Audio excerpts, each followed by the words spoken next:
என்ன பேசுறதுன்னு தான் தெரியல. எல்லாரும் பேசிட்டாங்க, இனி நான் என்னத்தை பேசுறது?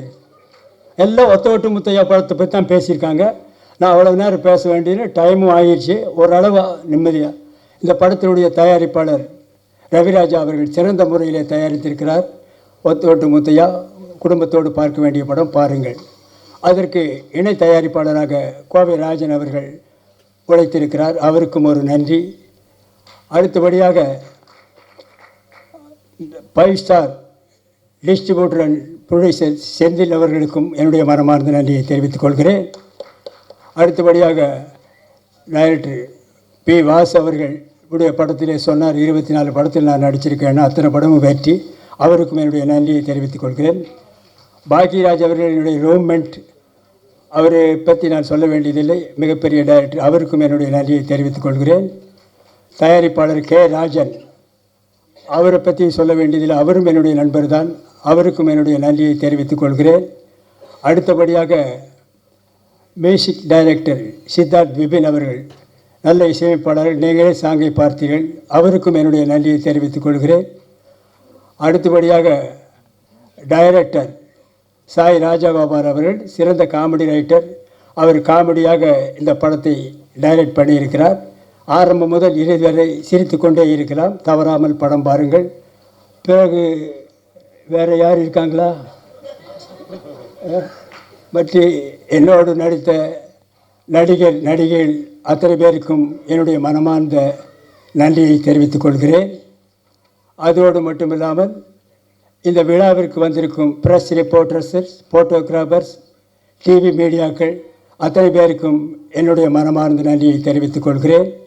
இந்த விழாவுக்கு வந்திருக்கும் ரசிகர்கள், வராத ரசிகர்கள், வீட்டிலே இருக்கும் ரசிகர்கள், வெளியூரில் இருக்கும் ரசிகர்கள், வெளிநாட்டிலே இருக்கும் ரசிகர்கள், ஹாலிவுட்டிலே இருக்கும் ரசிகர்கள் அத்தனை பேருக்கும் என்னுடைய மனமார்ந்த நன்றியை நான் தெரிவித்துக் கொள்கிறேன். இந்த விழாவை சிறப்பாக நடத்தி கொடுத்த PRO நிக்கில் முருகன் அவர்களுக்கும் என்னுடைய நன்றியை தெரிவித்துக் கொள்கிறேன். இந்த ஒத்த ஓட்டு முத்தையா படத்தை பாருங்கள். இந்த ஒத்த ஓட்டு முத்தையாவை நன்றாக பாருங்கள். இந்த ஒத்த ஓட்டு முத்தையாவை திரும்ப பாருங்கள். நான் திரும்பவும் சொல்லுகிறேன், ஒத்த ஓட்டு முத்தையாவை பாருங்கள். திரும்ப திரும்ப சொல்லுகிறேன், ஒத்த ஓட்டு முத்தையாவை பார்க்கிறேன். திரும்பி பார்த்து விட்டும் சொல்லுகிறேன், ஒத்த ஓட்டு முத்தையாவை பாருங்கள். மறந்து விடாதீர்கள். உங்கள் இந்த ஒத்த ஓட்டு முத்தையாவை வெற்றி ஓட்டு முத்தையாவை மாற்ற வேண்டியது உங்களுடைய கடமை, உங்களுடைய பொறுப்பும். இத்துடன் என்னுடைய பேச்சை முடித்துக் கொள்கிறேன். நன்றி, வணக்கம், வெல்கம், தேங்க்யூ. வேறு என்ன பேசணும்? ஏதாவது சாரி, பக்கத்திலே இருக்காரு, மறந்துட்டேன். கேமராமேன் காத்தவராயன் அவர்கள் சிறந்த முறையில் எல்லாருக்கும் வெளிச்சமாக தெரிகிற மாதிரி படம் எடுத்திருக்காரு. அவருக்கும் ஒரு நன்றியை தெரிவித்துக் கொள்கிறேன். அப்புறம் ஆர்ட் டைரக்டர் மகேஷ் அவர்களுக்கும் நன்றியை சொல்கிறேன். அப்புறம் எடிட்டர் ராஜா சேதுபதி அவர்கள் நல்லா எடிட் பண்ணியிருக்கிறார், அவருக்கும் நன்றியை தெரிவித்துக் கொள்கிறேன். இன்னும் யாராவது இண்டு இடுக்கு சந்து பொந்து எங்காவது ரசிகர்கள் இருந்தால் அவர்களுக்கும் நன்றியை தெரிவித்துக் கொள்கிறேன். மீண்டும் ரயிலிலே போகும் ரசிகர்கள், பஸ்ஸிலே போகும் ரசிகர்கள், ஃப்ளைட்டிலே பறக்கும் ரசிகர்கள், ஹெலிகாப்டரிலே பறக்கும் ரசிகர்கள் அத்தனை பேருக்கும் என்னுடைய மனமார்ந்த நன்றியை தெரிவித்துக் கொள்கிறேன். Welcome, thank you. கண்டிப்பாக மிகப்பெரிய வெற்றி அடையக்கூடிய இந்த ஒத்தையோட்டு முத்தையா திரைப்படத்தினுடைய இசை மற்றும் தேர்தல் வெளியீட்டு விழாவுக்கு வந்திருக்க அனைத்து பத்திரிகை நண்பர்கள், ஊடக நண்பர்கள் எல்லாத்துக்கும் என்னுடைய பணிவான வணக்கம். மற்றும் முன்னால் உட்காந்துருக்க பெரியவங்க, கீழே இங்கே மேலே உட்காந்துருக்க பெரியவங்க எல்லாத்துக்கும், அதே மாதிரி இந்த ஃபங்க்ஷனுக்காக நிக்கில் ரொம்ப சிறந்து எடுத்துக்கிற நிறைய பேர் எல்லாத்துக்குமே என்னுடைய பணிவான வணக்கத்தை தெரிவிச்சுக்கிறேன். இதில் முதல்ல மியூசிக் அப்படிங்கும்போது சித்தார்த் அவர்கள் பாட்டு ரொம்ப நல்லா பண்ணியிருக்காரு. ஸோ அதனால் அவருக்கு முதல்ல பாராட்டு தெரிவிச்சுக்கிறேன். அதே மாதிரி டெக்னிக் எல்லாமே ஒரு பெரிய பட்ஜெட் படம், பெரிய படம்னு சொல்லுவாங்க. இந்த படத்துக்கு மேலே நீ பெரிய பட்ஜெட்டில் படம் வந்து பெரிய ஆர்டிஸ்ட் பட்ஜெட்டில் வரதுக்கு சான்ஸ் இல்லை. அந்த அளவுக்கு எல்லா ஆர்டிஸ்ட்டுமே அதில் தான் ராஜகோபால் அவர்களுடைய அவருக்கு எவ்வளோ தூரம் அவர் மரியாதை கொடுத்து, அவர் எவ்வளோ சர்வீஸுக்கு வந்து மரியாதை கொடுத்து எல்லாருமே பண்ணியிருக்காங்க அப்படிங்கிறத வந்து தெரிஞ்சிக்க முடியுது. அவர் என்கிட்ட வர்றதுக்கு முயற்சி பண்ணேன்னு சொன்னார். எப்படியோ தெரியல, மிஸ் ஆயிடுச்சு. பட் பரவாயில்ல, அவர் வந்து சந்தித்ததில் அவர் காமெடி எந்த அளவுக்கு சென்ஸோடு எழுதுவார் இப்போ இவங்க எல்லோரும் பேசும்போது நான் தெரிஞ்சுக்கிட்டேன். ஸோ அவருக்கும் மொத்த டீமுக்கும் அட்வான்ஸாக என்னுடைய வாழ்த்துக்களை வந்து தெரிவிச்சுக்கிறேன். ஏன்னா அந்த கடைசியில் உணர்ந்து விடும்போது எப்போ லைட் ஆஃப் பண்ணிடுவாங்களோ, எப்போ இது பண்ணிடுவாங்களோ அப்படின்னு சொல்லிட்டு அந்த ஒரு டென்ஷனே இருக்கும். இருந்தாலும் ராஜன் சார் என்னை பற்றி பேசும்போது நல்லா அவர் சொன்னார், கவனிச்சது போகிற அவர் இந்த பாவாடியை. ஆனால் கடைசியில் சொல்லும்போது பாக்யராஜ் சார்னு சொல்லிட்டு என்னை எழுதுக்கிட்டார் பாருங்க. இது பல தடவை நான் கவனிச்சிருக்கேன். எல்லோரும் அந்த மேட்டருக்கு போவார், போயிட்டு கடைசியில் பாக்யராஜ்னு என்ன கொண்டு. ஸோ இந்த படத்தில் மணி அவர்களை பற்றி சொல்கிறதுக்கு மணியான ஒரே ஒரு விஷயம், நிறைய விஷயம் சொல்லலாம். இந்த யுகத்தில் சொல்லுவாங்க இல்லையா, இப்போ கலியுகத்தில் இருந்துட்டு இருக்கோம், இதுக்கு முன்னால் 3 யுகம் அப்படின்னு சொல்லுவாங்க. இந்த கிரேதா யுகம், இந்த யுகம், ஒரு 3 யுகம் இருக்குதுன்னு சொல்லுவாங்க. என்னை பொறுத்த வரைக்கும் இந்த கலியுகத்துக்கு நடுவுலையே வந்து கவண்டமணி யுகம் அப்படின்னு சொல்லி ஒரு சினிமாவில், அந்த யுகத்தை யாருனாலையும் மறக்க முடியாது, தவிர்க்க முடியாது. அந்த அளவுக்கு மணி அவர்கள் ஒரு சினிமாவில் வந்து இவ்வளோ இது சாதித்தார்.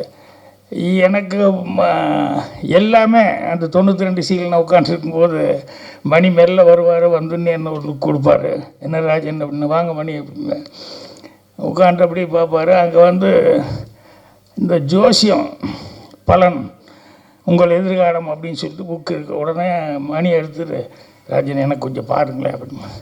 இது நான் வாங்கின புக்கு இல்லைங்க, கோபாலகிருஷ்ணன் ரூம்மேட் அவன் வாங்கின புக்கு. இருந்தாலும் உங்களுக்கு படி தெரியுமில்ல, பாருங்களேன், என் கையை பார்த்துக்கிட்டு இதை பார்த்துக்கிட்டு என்ன இருக்குது சொல்லுங்களேன் அப்படின்னு சொல்லுவோம். எனக்காக காமெடியாக இருக்கும். ஏன்னா நமக்கும் ஒன்றும் அதை பற்றி ஒரு பெரிய இன்ட்ரெஸ்ட் இல்லை. ஆனால் அவர் புஸ்தகம் இருக்குதுன்னு சொன்னோடனே காமிப்பார். அப்புறம் பார்த்துட்டு படிச்சுக்கிட்டு, இல்லை கண்டிப்பாக வந்துடுவீங்க மணி, என்னதான் வந்துடுவீங்க அப்படின்னு சொல்லிட்டு. ஏன்னா ஒரு மனுஷனுக்கு ஹோப் கொடுக்குறது ரொம்ப முக்கியம் இல்லையா, அதை வந்து சொல்லிட்டு இருப்பேன். அதே மாதிரி எங்கள் டைரக்டர் மிகப்பெரிய போராட்டம் பண்ணி அந்த ரயிலில் மணி தான் நடிக்கணும் அப்படிங்கிறதுக்கு எத்தனை நாளாக வந்து அது ஒரு பெரிய ஸ்ட்ரகிளிங் ஆகி, அப்புறம் நைட்டில் வந்து அவரும் டெய்லி கேட்டுக்கிட்டு இருப்பார். பாலகுருணன் நான் எல்லாமே பயங்கர போராட்டம்.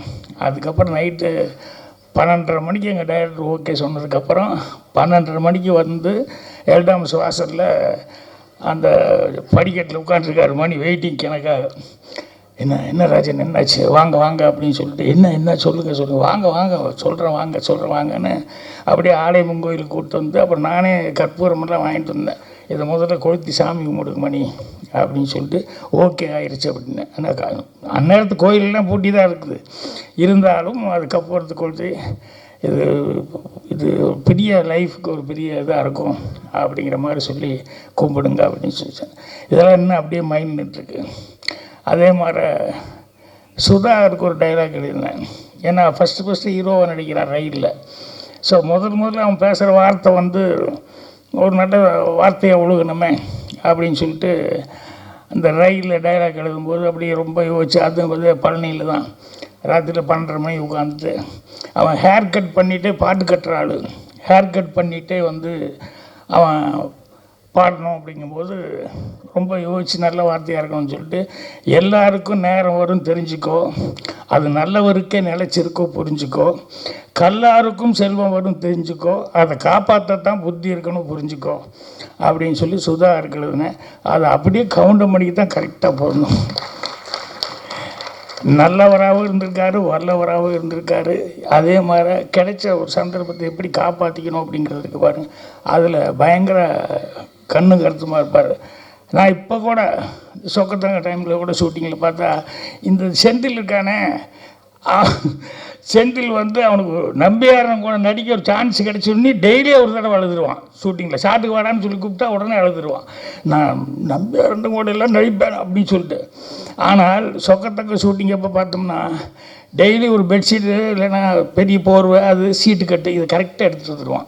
வந்து இறங்கும் போதே ஸ்பாட்டில் அவனுக்கு ஒரு 3-4 பேர் வச்சுருப்பாங்க. எங்கே ஒரு ஓரமாக என் கண்ணில் கட்டினா நான் திட்டுவேன் அப்படின்னு சொல்லிட்டு எங்கே ஒரு ஓரமாக போய் வந்தோடனே அதில் உட்காந்துருவாங்க.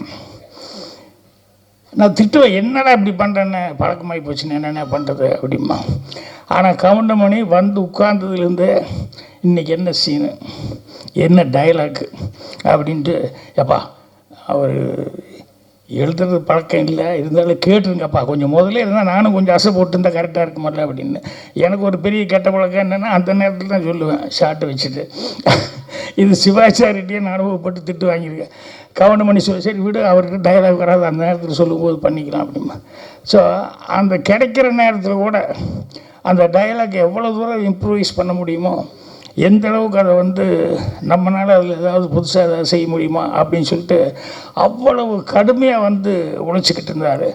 ஸோ அதனால் இன்றைக்கி வரைக்கும் அந்த கவுண்டமணி யுகம் அப்படின்னு நான் சொல்கிறது காரணம் என்னென்னா, அவர் வந்து எல்லாம் லயிச்சிருக்கிறதுன்னு சொல்லுவாங்க இல்லையா சினிமாவில், அந்த லயிப்பு அப்படிங்கிறது வந்து அவருக்கு ஆரம்பத்துலேருந்தே, நாடகத்துலேருந்து சரி, அதுக்கப்புறம் நடிக்க வந்ததுலேருந்து சரி, இன்றைக்கி வரைக்கும் பார்த்தாலும் அதே ஒரு இதில் தான் இருந்துட்டுப்பாடு. அதே மாதிரி அந்த ஸ்பாட்டில் வர்றதுங்கிறது இருக்குமில்ல, அது மாதிரி இப்போ டைரக்டர் சொல்லிட்டு போய் உட்காந்தாரு என்னென்னா, இந்த படம் நல்லா ஓடணும் அப்படின்னு சொல்லி, நீங்கள் தான் எல்லாருன்னா ஒன்றுமே வேண்டியதில்லை, எல்லாத்துக்கும் டிக்கெட் எடுத்து கொடுத்து டெய்லி பார்க்க சொன்னால் நல்லா ஓடும் அப்படின்னு சொல்லி கவுண்டமணி அதுக்கு ஒரு கமெண்ட் அடிச்சுட்ருக்காரு. ஸோ அந்த அளவுக்கு அவர் கவுண்டமணி அவர்கள், நாங்கள்லாம் ஒரே ரூமில் இருந்தோம் அப்படிங்கிறது, இன்னும் சினிமாவில் இருந்துருக்கோம் அப்படிங்கிறது ரொம்ப ரொம்ப சந்தோஷமாக இருக்குது. அதனால் கண்டிப்பாக அவருடைய மரியாதைக்கு, அவருடைய சர்வீஸ்க்கு அவர் மேலே இன்னும் ஜனங்கிட்ட அந்த இது இருக்குது. அதனால் அதுக்காக இந்த படம் சிறப்பாக ஓடும்.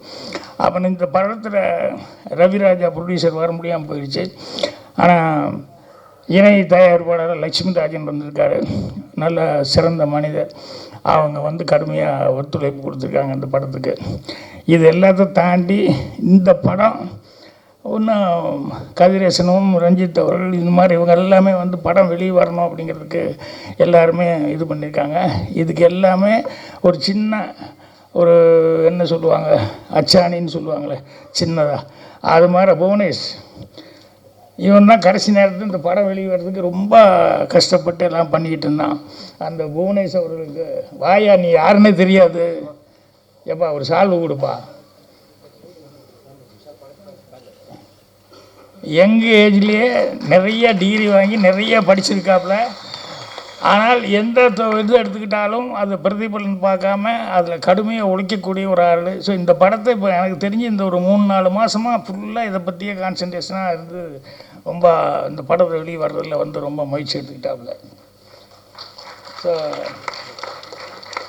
இவருக்கு நண்பர் சீமானே ரசிகமன்றாள் அவரெல்லாம் வந்து இவருக்கு பெரிய பக்கபலமாக இருந்திருக்காங்க. ஸோ இவ்வளவு பேரும் வந்து அதுதான் சார் கதிரேசன் செந்தில் அதான் படத்துக்காக யாரெல்லாம் வந்து இந்த படத்தை வெளியே கொண்டு வரதுக்காக இது பண்ணாங்களோ, ஒழிச்சவங்க எல்லாத்துக்கும் என்னுடைய மனமார்ந்த தெரிவிச்சுக்கிறேன்.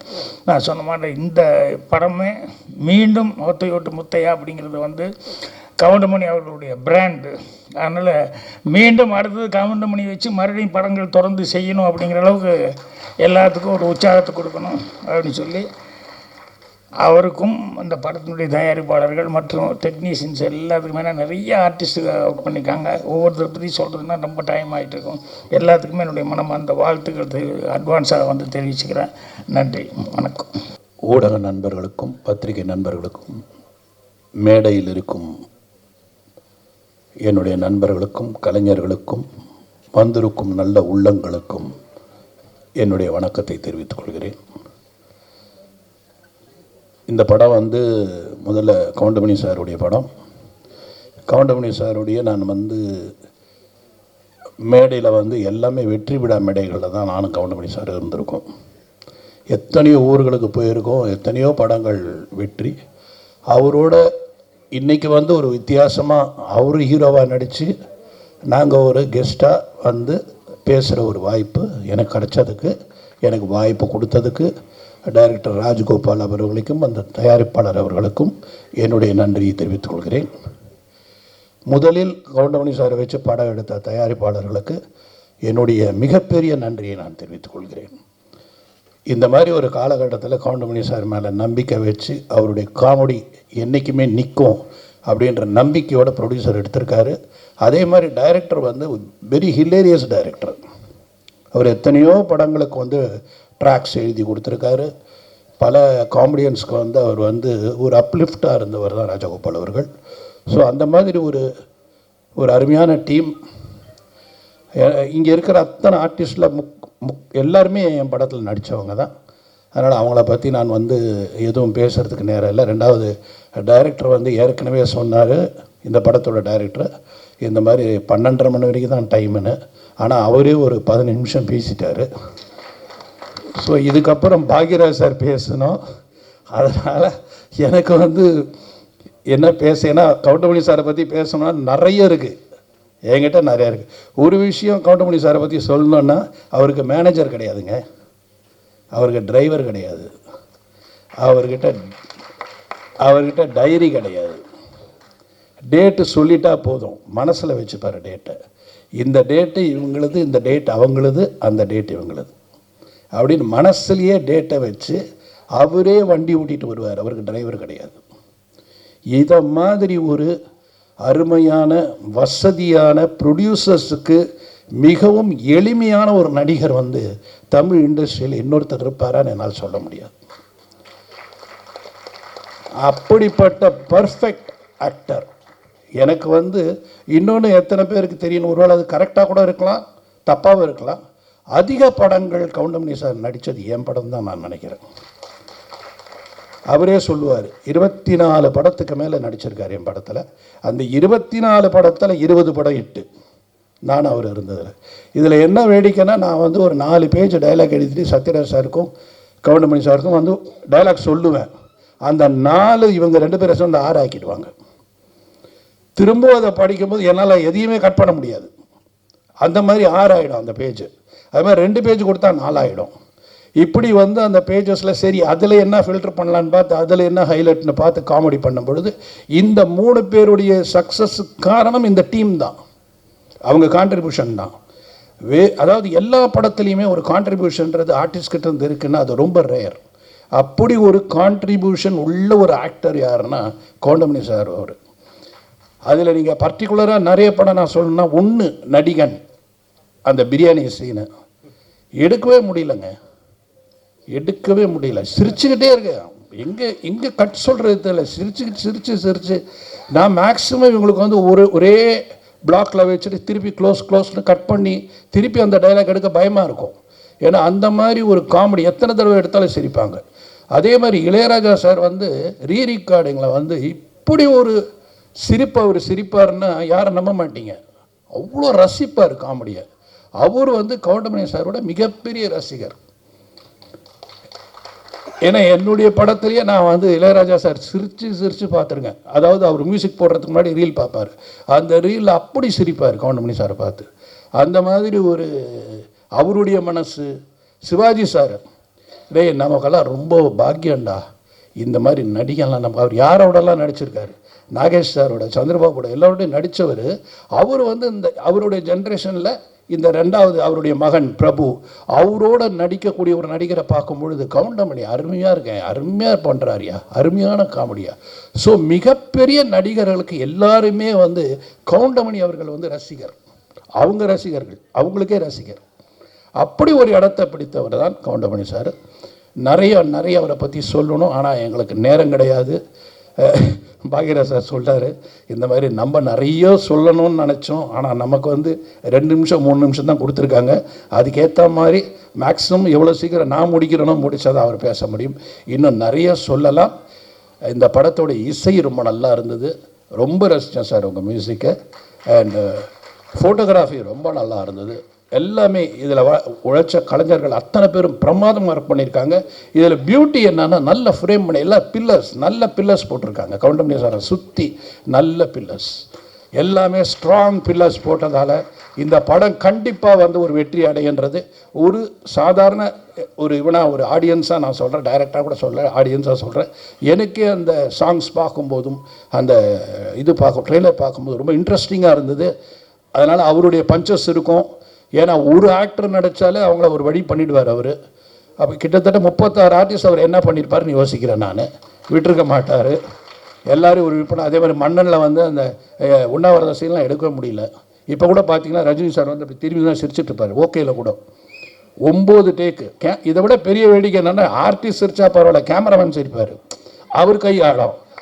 அப்போல்லாம் மானிட்டர் கிடையாது, இந்த கை வேற ஆடி. என்னையா இவங்க, sir I can't control, sir I can't control அப்படின்னு அசோக்குமார், அவருக்கே தமிழ் தெரியாது, இது தெரியும், ஒரு பாடி லாங்குவேஜை பார்த்து சிரிக்க ஆரம்பிச்சிடுவார்.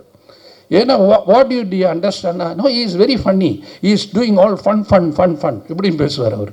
ஸோ எல்லாரையுமே மொழி தெரியாதவனையும் சிரிக்க வைக்கிற ஒரு நடிகர் யாருன்னு, அது வந்து கவுண்டமணி அவர்கள். ஸோ அப்படிப்பட்ட ஒரு அருமையான நடிகர் நமக்கு கிடைச்சதெல்லாம் ரொம்ப பாக்கியம். இந்த படம் மிகப்பெரிய வெற்றி அடையணும். இது வெற்றி அடைஞ்சாதால் இது போல் படங்கள் இன்னும் நிறைய வரும். ஏன்னா இது வந்து எல்லாமே இருக்குது, அதாவது அத்தனை ஐட்டம் இருக்குதுல. படம் வந்து அழகாகவும் இருக்குது, பியூட்டிஃபுல்லாக இருக்குது, ரொம்ப எக்ஸ்ட்ராடினரியாக சில விஷயங்கள், அதாவது கண்ணுக்கு வந்து கலர்ஃபுல்லாக இருக்குன்றதுல அதுவும் இருக்குது. அதனால் ஏன்னா ராஜன் சார் சொன்ன மாதிரி கட் பண்ணி போட்டிருக்காங்கன்னாங்களே, அது மாதிரி நிறைய கட்டு இருக்குதுல. ஸோ எல்லா விதமும் அமைஞ்சதால் இது கமர்ஷியலாக ஹிட் ஆகும்னு நினைக்கிறேன். இந்த டீமுக்கு என்னுடைய வாழ்த்துக்கள். நன்றி, வணக்கம். எல்லாருக்கும் வணக்கம். எல்லாருமே சொல்கிறது மாதிரி இந்த மேடை எனக்கும் ஒரு முக்கியமான பதிவாக பார்க்குறேன். நம்ம எவ்வளோ படங்களை ஒர்க் பண்ணியிருப்போம், எவ்வளோ பேருக்கு எழுதியிருப்போம். சின்ன வயசில் பள்ளிக்கூடம் போகும்போது கிராமங்களில் கொண்டாந்து செங்கிப்பட்டி கமலா தேட்டரில் அங்கேயும் ஒரு கமலா இருந்துச்சு, ஒரு டூரிங் டாக்ஸ். அப்போ எந்த போஸ்டர் ஓட்டினாலும் கவுண்டமணி செந்தில் இருக்கும். அப்போ இவ்வளோ அவங்களோட உயரம், இவங்களுடைய ஆளுமை தெரியாது. ஆனால் பசங்க எல்லாருமே சொல்லி, ஏய் கவுண்டமணி செந்தில் படம்டா, போலமாடா அப்படிம்பாங்க. கதாநாயகன் தெரியாது, கதாநாயகி தெரியாது, இயக்குனர் தெரியாது, என்ன கதை தெரியாது. ஆனால் அந்த பேரை கேட்ட உடனே படத்துக்கு போகலாமா அப்படிங்கிற ஒரு கூட்டத்தில் நானும் ஒருத்தனாக இருந்தேன். அதனால் இந்த படத்தில் வந்து நாங்கள் இந்த மேடையில் நிற்கிறது நான் ரொம்ப ப்ரிசியஸாக நான் நினச்சிட்ருக்கேன். ரெண்டாவது, ஐயா கவுண்டமணி ஐயா அவர்களை பற்றி பேசணும்னா மணிக்கணக்கில் பேசலாம். ஏன்னா அவர் ஒரு காலகட்டத்தில் அந்த சினிமாவுக்கு நான் வந்ததுக்கு பிறகு நிறைய மனிதர்களை பற்றி படிக்க போகும்போது பார்த்தா, கதாநாயகர்களை நம்பி எடுத்தார்களோ இல்லையோ, ஐயா கவுண்டமணியை பற்றி நம்பி எடுத்த தயாரிப்பாளர்கள் ஏராளமான பேர் திரையுலகில் இருந்துட்டுருக்குறாங்க. அவர் கால்ஷீட் இருக்குன்னா படம் எடுக்கலாம் அப்படிங்கிற ஒரு காலகட்டம். அதே போல் இன்றைக்கி வந்து எனக்கு ரொம்ப ஆச்சரியமாக இருக்கும், எவ்வளோ பெரிய நிகழ்வுகளை கூட ஒரு புன்னகையால் கடந்து போகலாங்கிறத வந்து அழகாக சொன்னது அவர் தான். இன்றைக்கி உலகத்திலேயே மிகப்பெரிய சர்வாதிகாரியாக நினைக்கப்பட்ட ஹிட்லரையே ஒரு நகைச்சுவை நடிகன் தான் ஈஸியாக வந்து ஒரு கேளிக்கை சிரிப்பால் கடந்து போனோம். சார்லி சாப்ளிங்கிற ஒரு மிகப்பெரிய நடிகன், அவன் பெயரை சொல்கிறதுக்கே பயப்பட்டுச்சு உலகம். ஹிட்லர்னு பெயரை சொல்கிறதுக்கு பயப்பட்டுச்சு. ஆனால் ஒரு நகைச்சுவை கலைஞன் திரையில் நின்று சாதாரணமாக போகிற போக்கில் தூசியை தட்டி வர்றது மாதிரி ஒரு ஒற்றை புன்னகையால் கடந்து போனான். அந்த விஷயத்தை அப்படியே மொழி மாற்றி தமிழ் திரை உலகத்தில் பார்த்தீங்கன்னா, இவர் எவ்வளவு பெரிய விஷயங்களையும் ஈஸியாக ஒற்றை சிரிப்பில் கடந்து போக கற்றுக் கொடுத்தவர் ஐயா கவுண்டமணி ஐயா அவர்கள். அவருடைய படத்தில் இன்றைக்கி நானும் ஒரு ஓரத்தில் ஒரு புள்ளியாக இருக்கேங்கிறது ரொம்ப மகிழ்ச்சியாக இருக்குது. இந்த படத்துக்கு நான் இங்கே இருக்கிறதுக்கான காரணமாக இருந்தது வந்து இயக்குனர் ராஜகோபால் சார். அவர் 10 வருஷத்துக்கு முன்னாடியே என்ன கதாநாயகனாக வச்சு படம் எடுக்கிறதுக்கு ஒரு கதை சொல்ல வந்தார். அன்னையிலேருந்து நாங்கள் சிறந்த ஒரு நட்போடு நாங்கள் அங்கே பழகிட்டு இருக்கிறோம். அப்போ நாங்கள் ஒரு முடிவு பண்ணோம், ஆனால் கவுண்டமணி ஐயா பேசின பஞ்சு டைலாக்லாம் வச்சு ஒரு பாட்டு பண்ணலாமான்னு. எடுத்தோம்னா கொட்டுது, ஒரு 50 பாட்டு பண்ணலாம் உங்களுக்கு, அவ்வளோ நகைச்சுவைகள். ஆனால் எல்லாத்தையும் ஒரு அடக்க முடியாது இல்லையா, ஒரு சங்குக்குள் சமுத்திரத்தை அடைக்க முடியாத மாதிரி ஒரு சின்ன துளி இந்த படத்துக்கு எதெல்லாம் தேவையோ எதெல்லாம் வேணுமோ அப்படின்னு எடுத்துக்கிட்டு அதை ரொம்ப சிரமப்பட்டோம். அந்த டயலாக்கை மட்டும்தான் ஒரு வார்த்தை கூட நான் யோசிக்கவே இல்லை. அண்ணன் ஏற்கனவே பேசி வச்சுட்டாங்க. நாமெல்லாம் ரசித்த வரிகள், ரசித்து கைத்தட்டின வரிகள், அதையெல்லாம் எங்கெங்கே கோக்கணுங்கன்ட்டு இயக்குனர் இசையமைப்பாளர் சித்தார்த்து கூட உட்காந்து அந்த பாட்டை பண்ணோம். எனக்கு ரொம்ப மன நிறைவாக இருந்துச்சு. இன்றைக்கி நான் கேட்கும் பொழுது வீட்டிலையும் சிரிச்சுக்கிட்டே இருப்பேன். அந்த பாட்டு எழுதும்போது நம்புறீங்களே இல்லையோ ஒரு 50 பக்கம் எழுதியிருப்பேன் அதுக்கு. ஏன்னா அவ்வளோ டயலாக்லேருந்து எடுத்து கொஞ்சம் கொஞ்சமாக நாங்கள் சேகரித்து ஒரு அழகான ஒரு ரசனைக்குரிய ஒரு பாடலாக கொடுத்தோம். அதே மாதிரி ஒரு கமர்ஷியல் சாங், வழக்கமாக ஸ்னேகனாக ஒரு கமர்ஷியல் சாங் கொடுப்பாங்க, அப்படியே ஒரு முத்திரை குத்தி வச்சுருக்காங்க. அதனால் இந்த படத்தில் 2 பாட்டு எழுதியிருக்கிறேன். அதை மீறி இந்த 2 பாட்டு எழுதுறது படத்துக்கு நம்ம வந்து இந்த ஒரு பாடலாசிரியர் நிற்கிறதை விட கவுண்டமணி ஐயாவுடைய நான் சின்ன வயசில் பள்ளிக்கூடத்தில் ரசித்த ஒரு மகா கலைஞனுடைய ஒரு படத்தில் நானும் இருக்குங்கிறது ரொம்ப மகிழ்ச்சி. எனவே 1000 நடிகர்கள் வந்தாலும் அடுத்த தலைமுறை நடிகர்கள் அவர்களை ஓரங்கட்டி கொண்டு இருக்கிறார்கள். எல்லாருக்கும் மாற்று இருக்கிறது. ஐயா கவுண்டமணி ஐயாவுக்கு மட்டும் எப்போதும் மாற்றே இல்லை. ஒரே ஒரு கவுண்டமணி தான், ஒரே ஒரு ஜாம்பவான் தான். ஏன்னா அவரோட இடத்த யாராலும் நிரப்ப முடியாது. ஏன்னு கேட்டிங்கன்னா, அவர் திட்டினா மட்டும்தான் யாருக்கும் கோபம் வராது. அவர் கிண்டல் பண்ண மாதிரி தான் யாருக்கும் ஒரு மாதிரி அந்த செய்ய வராது. ஏன்னு கேட்டிங்கன்னா, நேசிச்சிட்டோம். பிடிச்சவங்க எவ்வளோ சொன்னாலும் பிடிக்கும் இல்லையா நமக்கு? பிடிக்காதவன் சிரிச்சா கூட நமக்கு பிடிக்காது, ஆனால் பிடிச்சவங்க முறைச்சா கூட பிடிக்கும் இல்லையா? அந்த மாதிரி எல்லாருக்கும் பிடித்த ஒரு கலைஞன். அவரை கொண்டாட வேண்டிய ஒரு காலகட்டத்தில் நின்றுக்கிட்டு இருக்கிறோம். இந்த மேடையை பார்க்கும்போதெல்லாம் எல்லாமே ஒரு ரெட்ரோ காலம் திருமணது மாதிரியே இருக்குது. நம்ம வந்து விசில் அடிச்சுக்கிட்டு டூரிங் டாஸில் படம் பார்க்கும்போது யாரையெல்லாம் ஆகாய மாதிரி அண்ணாந்து பார்த்தோம், அவ்வளவு ஜாம்பவான்கள் இருக்கிறாங்க. அந்த மேடையில் எனக்கு ஒரு நாற்காலி கிடைத்ததற்காக தயாரிப்பாளர், இயக்குனர், இசையமைப்பாளர், என் கூட சேர்ந்து எழுதின அன்பு தம்பி மோகன்ராஜ் எல்லாருக்குமே நன்றி கூறி விடைபெறுகிறேன். நன்றி, வணக்கம். ஒரு ஃபர்ஸ்ட் டைம் ப்ரொடியூசர்ஸ் இவ்வளோ பெரிய ஒரு ப்ராஜெக்ட் எடுத்து இவ்வளோ சக்ஸஸ்ஃபுல்லாக ஆடியோ லான்ச் கொண்டு வந்து ரிலீஸ் பண்ண போகிறாங்க. So congratulation sir, welcome to the Tamil industry. இந்த மாதிரி சூப்பர் ப்ரொடியூசர்ஸ் நம்ம தமிழ் இண்டஸ்ட்ரிக்கு வரணும், படம் சப்போர்ட் பண்ணணும். And that do with someone like Goundamani sir. எனக்கு ஃபஸ்ட்டு கால் வரும்போதே கவுண்டமணி சார் ஹீரோன்னு கால் ராஜன் சார் கூப்பிடும் போதே நான் ஸ்டோரி கேட்கல, நான் பண்ணுறேன்னு சொல்லிட்டு நான் ஆட்டோமேட்டிக்காக வந்து பண்ணேன். நான் பண்ண படம் from Santhanam sir to Yogi Babu, darling எல்லாரும் நான் ஒர்க் பண்ணும்போது எல்லாருமே சொல்கிறது அவங்க inspiration has always been Goundamani sir. And he will inspire generations to come. அவ்வளோ பயங்கரமாக பஞ்ச் அடிப்பார் சார். அவங்க சொல்கிறாங்க மைக் டைசன், முகமது அலி தான் பஞ்ச் கிங்னு, நான் சொல்கிறது கவுண்டமணி சார் தான் பஞ்ச் கிங்னு நான் சொல்கிறது. So thank you to Snehan sir and மோகன் ராஜன்ஜி. லிரிக்ஸ் சூப்பராக எழுதுனாங்க. And the songs have come out very well. All the technicians have done a wonderful job. The 3 pairs சூப்பராக பண்ணியிருக்காங்க. Thank you all very much. படம் சூப்பராக வந்திருக்கு, எல்லோரும் என்ஜாய் பண்ணுங்கள். Thanks to my musicians, to all the artist இந்த movie. Sir Ravi Mariya sir எனக்கு 2007 இருந்து தெரியும், என் சைல்ட்ஹுட் ஃப்ரெண்ட் அவர் ஆக்சுவலி. ஸோ படம் ஹியூமரஸாக இருக்கும். ராஜகோபால் சார் டைரெக்ஷன் எவ்வளோ எக்ஸ்பீரியன்ஸ் இருக்குது. ஒரு தாட்டி அவர்கிட்ட உட்காரும்போது எவ்வளோ படத்துக்கு அவர் எழுதியிருக்காரு. ஒரு காமெடி சீன் உறவு பண்ணுறது எவ்வளோ கஷ்டம்னு எனக்கு தெரியுது. ஏன்னா சிரிக்க வைக்கிறது சச் எ டிஃபிகல்ட் ஜாப். அவர் சூப்பராக பண்ணியிருக்காரு. எல்லாருமே என்ஜாய் பண்ணுங்கள். P Vasu sir, Bhagyaraj sir, Rajan sir, thank you so much for gracing this occasion. And I will all see you. மதுரையில் நம்ம சக்ஸஸ் பார்ட்டி பார்த்துக்கலாம். Thank you very much. மேடையில் அணைந்திருக்கும் அனைவருக்கும் இனிய காலை வணக்கம்.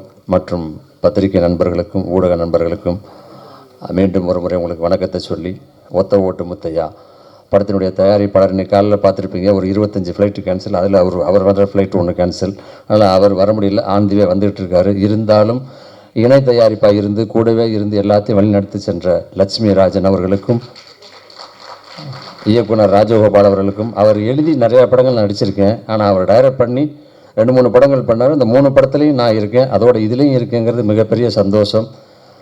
கவுண்டமணி என்னை பற்றி சொல்லணும்னா, இந்த ஒரே ஒரு சீன் பார்த்துருப்பீங்க, அந்த ட்ரெய்லரில் வந்ததில் குபீர்னு அத்தனை பேர் இருந்துச்சிருச்சிங்க அந்த முடியை பற்றி சொன்ன ஒன்று. அது ஒன்று மட்டும் இல்லை, ஒரு பானை சோத்துக்கு ஒரு சோறு பதம்ங்கிற மாதிரி படம் பூரா இதே பஞ்சஸ் தான், ஒரு செகண்டும் எல்லாத்துக்கும். ஆனால் அவ்வளோ பெரிய சீனியர், அவ்வளோ பெரிய ஜாம்பவான், அவ்வளவு சாதனை படைத்தவர். ஒரு ஷாட் முடிச்சுட்டு வையாபுரி எப்படி நல்லா இருக்குல்ல இது அப்படின்னு அவர் கேட்கும்போது என் உடம்பு புல்லரிக்கும். ஏன்னா ஒவ்வொரு ஷாட்லேயும் அது நல்லா இருக்குல்ல, எப்படி ஓகே தானே இது, இல்லை வேறு ஏதாவது பேசுமா, வேறு ஏதாவது போடுவோமா அப்படின்னு விடாமல் ஒரு கவுண்டராக போட்டுக்கிட்டே இருப்பார். அது மாதிரி இங்கே வந்து முன்னாடி உட்கார்ந்த உடனே அவர் அடித்த கமெண்ட், பின்னாடி சீட்டில் உட்காந்துருந்தேன், ஷூட்டிங் ஸ்பாட்டில் மட்டும் இல்லை, ஃபோனில் பேசினாலும் சரி, யார் கூட பேசினாலும் சரி, விடாமல் சிரிச்சுக்கிட்டே இருக்கலாம். அந்தளவுக்கு நகைச்சுவையோடு பேசிக்கிட்டே இருப்பார். இங்கே முன்னாடி உட்காந்துருக்கும் போது பன்னீரை பார்க்குற சேர்லேருந்து சாஞ்சு கீழே விழுந்திருப்பார். நல்ல வேலை சோபாவாக இருந்தது. பன்னீர் விழுந்து விழுந்து விழுந்து சிரிச்சிட்டு இருக்கார். எனக்கு லேசாக 1-2 வார்த்தைகள் தான் விழுந்தது காதில், இருந்தாலும் என்னால் கண்ட்ரோல் பண்ண முடியல. பக்கத்தில் பாக்கியராஜ் சாரும் உட்காந்துட்டு கர்ச்சிப்பை வாயில் வச்சுட்டு அப்படியே இருக்கார்.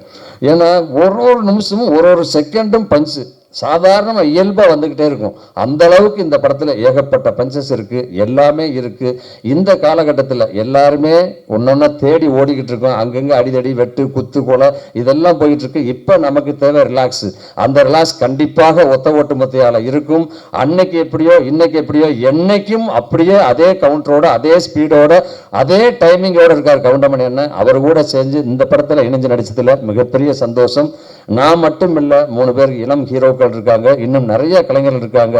அத்தனை கலைஞர்களுக்கும் அத்தனை டெக்னீஷியனுக்கும் எனது மனமார்ந்த வாழ்த்துக்கள். இந்த படம் வெற்றியடைய நீங்கள் இருக்கீங்க, இறைவன் இருக்காரு, நல்ல டைம் இருக்குது, நல்ல நேரம் இருக்குது. பிப்ரவரி 14 கண்டிப்பாக இந்த படம் மாபெரும் வெற்றி படம் அமையும். நன்றி, வணக்கம்.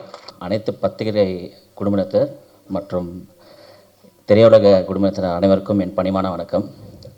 ஒத்த ஒட்டு முத்தையா இந்த படத்தை வாங்கி ரிலீஸ் பண்ணுற 5 ஸ்டார் கே செந்தில் சார், அப்புறம் கதிரேசன் சார், அவருக்கு மனமான நன்றிகள். அப்புறம் எங்களை இந்த படத்தில் வாய்ப்பு கொடுத்த எங்கள் ப்ரொடியூசர் ரவிராஜா சார், அதுக்கப்புறம் கோவை லக்ஷ்மணன் சார், அப்புறம் டைரக்டர் ராஜகோபால் சார், அப்புறம் நம்ம super star comedy super star Goundamani sir, அவங்க எல்லாருக்கும் ரொம்ப நன்றி. எங்கள் அப்பா எந்த ஃபங்க்ஷனில் இல்லை, இருந்திருந்தாருன்னா ரொம்ப சந்தோஷப்பட்டிருப்பார். அவரை பார்த்து நான் இன்னும் சந்தோஷப்பட்டிருப்பேன். ஸோ அதை ரொம்ப மிஸ் பண்ணுறேன். ஏன்னா உங்கள் ப்ரெஸ்ஸில் தெரியும் நான் எவ்வளோ வருஷம் சினி ஃபீல்டில் இருக்கேன். என் ஃபஸ்ட்டு படம் நீங்கள்லாம் பார்க்க ப்ரெஸ் மீட்டுக்கு வந்தீங்க.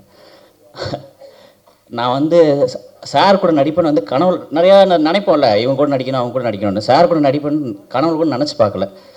ஸோ மற்ற பெரிய ஆர்டிஸ்ட்லாம் சொல்லுவாங்க, நான் கூட நடித்தவங்க சார் கூட நடித்தவங்ககிட்ட கேட்டு அவர் என்னென்ன பண்ணுவாருன்னெலாம் கேட்டுப்போம் அப்படின்னு. ஆனால் நான் சார் பக்கத்தில் உட்காந்தே அவர் படத்தில் என்னென்ன நடித்தாருன்னு கேட்டு ஒரு பெரிய பாக்கியமாக நினைக்கிறேன். அதெல்லாம் ரொம்ப சந்தோஷமாக இருக்குது. இந்த படம் வந்து உங்கள் எல்லாருக்கும் பிடிக்கும். குடும்பமாக உட்காந்து சந்தோஷமாக பார்க்கலாம். இந்த படத்தை திரைக்கு February 14 வருது. எல்லோரும் குடும்பத்தோடு பார்த்து இதை வெற்றி பெற செய்யணும்னு தாழ்மையோட கேட்டுக்கூட. நன்றி, வணக்கம். ஒத்த ஓட்டு முத்தையா பாடல் வெளியீட்டு விழாவுக்கு வந்திருக்கின்ற மதிப்புமிக்க பத்திரிகை நண்பர்களே, சமூக ஊடக நண்பர்களே, இங்கே பார்வையாக வந்திருக்கின்ற அத்துணை ரசிகர்களுக்கும் மேடையில் வீட்டிருக்கின்ற ஜாம்பவன்களுக்கும் என்னுடைய முதற்கண் வணக்கத்தை தெரிவிச்சுக்கிறேன். நான் கனவுல கூட நினச்சி பார்க்கல கவுண்டமணி கூட நடிப்பேன் அப்படின்னு ஒருத்தர் சொன்னார். நான் கொஞ்சம் வித்தியாசம். ஒரு 6 வருஷத்துக்கு முன்னாடி கவுண்டமணி கூட நடிக்கிற மாதிரி ஒரு சின்ன கனவு கண்டேன். அதில் அவர் எனக்கு கொடுத்த கவுண்டர், ஏன் இப்படி எதுக்கு எடுத்தாலும் இதாக ஓயாமல் பேசிகிட்டே இருக்க, கொஞ்சம் நிப்பாட்டு அப்படிங்கிற ஒரு சவுண்டு எங்கேயும் காதில் விழுது. சத்தியமாக நடத்துகிற உண்மை. கனவு பழிக்குமா பழிக்க எனக்கு பழிச்சிச்சு உண்மையிலே. இது நான் பொய்யா சொல்ல. அந்த ஒரு நீ தான் மங்கள ஞாபகத்தில் இருக்கு. அப்போ கவுண்டமணி அண்ணன் கூட போய் நான் நடிக்கும் போது அப்படிலாம் அவர் என்னை எதுவுமே சொல்லலை. சமகாலத்தில் வந்து இவர் வளர்ந்து வர ஒரு நகைச்சுவை வில்லன் நடிகருங்கிறது அவர் நிறைய பேர் சொல்லியிருப்பாங்க போட்டிருக்கு. ரொம்ப மரியாதை கொடுத்து ஷூட்டிங் ஸ்பாட்டில் ஒரு ரிஹர்சல் எனக்கு பயமாக இருக்கும். நான் வந்து கவுண்டமணியோட நடிக்கிறேன்னா வேறு மாதிரி வேறு படத்தில் வந்து சிங்கிள் டேக்கில் பயங்கர ஸ்பீடாக பேசுவேன், பயங்கரம் முடிப்பேன், ஒரே டேக்கில் நடிப்பார்னு ஒரு பேர் இருக்குது எனக்கு. ஆனால் கவுண்டமணியை நடிக்கும் போது வந்து ஏதாவது தப்பாயிருமேங்கிறத என்ன பண்ணேன், அவருக்கு முன்னாடி ரிஹர்சல் பார்ப்பேன்.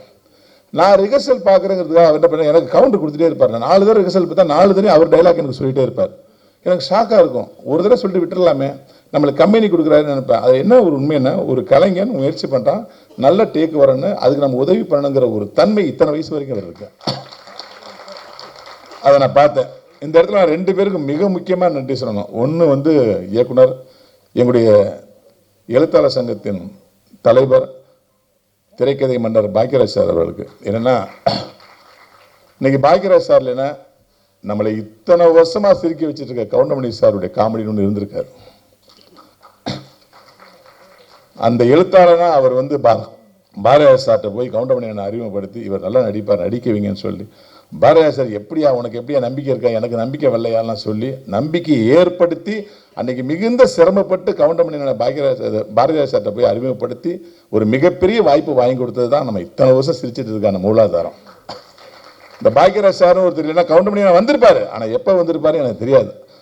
அப்படிப்பட்ட மனசுக்கு எங்கள் பாக்கியராஜ் சாருக்கு மிகுந்த நன்றி. அப்புறம் இங்கே எங்களுடைய இயக்குனர் பி வாஸ் சார் இருக்காங்க. சமீபத்தில் அவங்களுடைய டைரக்ஷனில் சந்திரமிக் 2 நான் நடித்தேன். ஐயோ சார் டைரக்ஷனில் இத்தனை வருஷம் நடிக்காமல் போயிட்டோமேங்கிற ஏக்கத்தை வந்து கிரியேட் பண்ணார். அவ்வளோ எளிமையான டைரக்டர். ரஜினிகாந்த் சாரை வச்சு எல்லாரையும் வச்சு படம் பண்ணிட்டார். அதாவது தமிழ்நாட்டில் மட்டும் கிடையாது, கர்நாடகத்தில், தெலுங்கில், ஹிந்தியில் எல்லாத்துலேயும் டைரக்ஷன் பண்ண ஒரு மிகப்பெரிய ஆளுமை. என்னை ரொம்ப சாதாரணமாக ஒரு தம்பி மாதிரி ட்ரீட் பண்ணக்கூடிய ஒரு நண்பராக இயக்குனராக இருப்பார் வாசார். அந்த வாசார் படங்கள் வந்து கவுண்டமணிக்கு மிகப்பெரிய ஒரு ரீச்சை கொடுத்துருக்கு. நீங்கள் பார்த்துருப்பீங்க. சின்ன தம்பியாக இருக்கட்டும், நடிகனாக இருக்கட்டும், சேதுபதி ஐபிஎஸ்ஸாக இருக்கட்டும், வால்டர் வெற்றிவேலாக இருக்கட்டும், மலபார் போலீஸாக இருக்கட்டும், அதாவது to the core comedy. Rickshaw மாமா பார்த்துட்டான் அதெல்லாம் வந்து அவரை ரசித்து வாசார் எழுதியிருப்பார். அந்த 2 பேரும் இன்னைக்கு வந்தது வந்து இந்த நிகழ்ச்சியோட முத்தாய்ப்பாக நான் நினைக்கிறேன். ஏன்னா ஒருத்தர் அறிமுகப்படுத்தியவர், ஒருத்தர் கவுண்டமணி அண்ணா வந்து ஒரு பீக்கு கொண்டு போன ஒரு டைரக்டர். அது மண்ணலையெல்லாம் அந்த ஒத்தக்கட்டு கூலிங் நடி போட்டு ரஜினி சார் அவர் வர காமெடிலாம் தேட்டரில் போய் ஐயோ நான் மறக்கவே மாட்டேன். அந்த கவுண்டமணியோட நடிக்க பிறகு ஒரு பேரானதத்தில் இந்த படத்தில் அவங்க சொன்ன சம்பளத்தை நான் ஒத்துக்கிட்டேன். ஏன்னா ஆர்கியூமெண்ட்லாம் இல்லை, வந்தாங்க பேசினாங்க, இதான் சம்பளம்னா இவ்வளோ தான் கொடுக்க முடியும் சார் அப்படின்னாங்க. நான் ஒன்றுமே சொல்லலை, உடனே ஓகே பண்ணேன். ராஜகோபால் சார் வந்து ஒரு மிக சிறந்த இயக்குனர், டைலாக் ரைட்டராக உங்களுக்கு தெரியும், ஒரு கதையாசிரியர் தெரியும், ஒரு காமெடிட்டராக தெரியும். ஆனால் ஒரு திட்டமிட்டு படம் பண்ணுற ஒரு டைரக்டர் நான் பார்த்தேன். எனக்கு வந்து ஒரு குறிப்பிட்ட நாள் சொன்னேன், இத்தனை நாளில் முடிச்சிடணும் சார் இந்த பேமெண்ட்டுக்கு ஒத்துக்கினார். சார் 36 ஆர்டிஸ்ட் இருக்காங்க, இத்தனை நாள் எப்படி முடிக்க முடியும்? யாரும் 2 ஆர்டிஸ்ட் இல்லைனா கூட டேட்டு மாறிட்டே இருக்குவேன் சார். நான் சார் இத்தனை நாளுக்குள்ள முடிச்சிருவேன் நம்புகன்னாரு. சொன்ன மாதிரி எனக்கு சொன்ன டேட்டில் அப்படியே படத்தை முடிச்சார். இந்த இயக்குநர்கிட்ட திட்டமிடுதல் என்ன நம்ம கற்றுக்கணும். உண்மையிலே ராஜகோபால் சார் வந்து ஒரு டைரக்ஷன் பண்ணும்போது இவ்வளோ ஆர்டிஸ்ட் இருக்காங்க, ஒரு 10 ஆர்டிஸ்ட் இருந்தாவே டைரக்டருக்கு டென்ஷன் வந்துடும். இவங்களை எப்படி ஹேண்டில் பண்ணுறது, எல்லாம் கேரமில் உட்காந்துருப்பாங்க அசம்பிள் பண்ண அப்படின்னு. ரொம்ப ஈஸியாக டேக்கிள் பண்ணுவார். யாருக்கு என்ன ஷாட் அவங்கள மட்டும் கூப்பிடுங்க, மற்றவங்க டிஸ்டர்ப் பண்ணாங்க பாரு. ரொம்ப எளிமையாக கோவமே படாமல் அப்படி அழகாக இருப்பார். அவர் டைரக்ஷனில் நடிச்சிட்டே இருக்கலாம்னு தோணும். சுதந்திரம் நிறையா கொடுப்பாரு. இந்த படத்தில் வந்து இவ்வளோ தூரம் பார்த்தீங்கல்ல, இன்றைய அரசியலை மிக தெளிவாக யார் மனசு புண்படாமல் புட்டு வச்சிருக்காரு. உங்கள் எல்லா கட்சிக்காரர்களும் இந்த அரசியல் பிடிக்கும். எல்லா கட்சியோட நல்ல விஷயங்களை அழகாக சொல்லியிருக்காரு. இந்த படம் மிகப்பெரிய வெற்றி பெறும். இந்த படத்தை தயாரித்த ரவிராஜா அவர்கள் வந்து பிளேட் வர லேட்டாக சொன்னாங்க. அவர் இந்த ஃபங்க்ஷனுக்கு மட்டும் இல்லை, இது வரைக்கும் நான் அவரை பார்த்ததே இல்லை. அவர் இடத்துல வந்து கோவை லட்சுமிராஜன் தான் இருந்து அந்த இடத்த பூர்த்தி பண்ணார். ஒரு தயாரிப்பிலிருந்து எவ்வளோ மெனக்கெட்டு ஒரு ப்ராஜெக்டை காப்பாற்றுவாரோ, எவ்வளோ சிக்கனமாக பண்ணுவாரோ, அந்த சிக்கனத்தை அவர் உட்கார்ந்து பண்ணார். இணை தயாரிப்பாளர் சொல்லுவாங்க. என்னை பொறுத்த வரைக்கும் நான் பார்த்த தயாரிப்பாளரே அவர் தான் பார்க்குறேன். ரவிராஜா சாருக்கும் கோவை லட்சுமிராஜன் சாருக்கும் நன்றி. இந்த படத்தில் கேமராமேனாக வந்து ஹெக்டர் என்கிற காத்தாவன் பணியாற்றிருக்காங்க. அவர் கொடுக்கப்பட்ட சோர்ஸு லைட்ஸ்லாம் ரொம்ப கம்மிங்க. ஆனால் பார்த்தீங்கன்னா எவ்வளோ தெளிவாக இருந்ததுன்னு.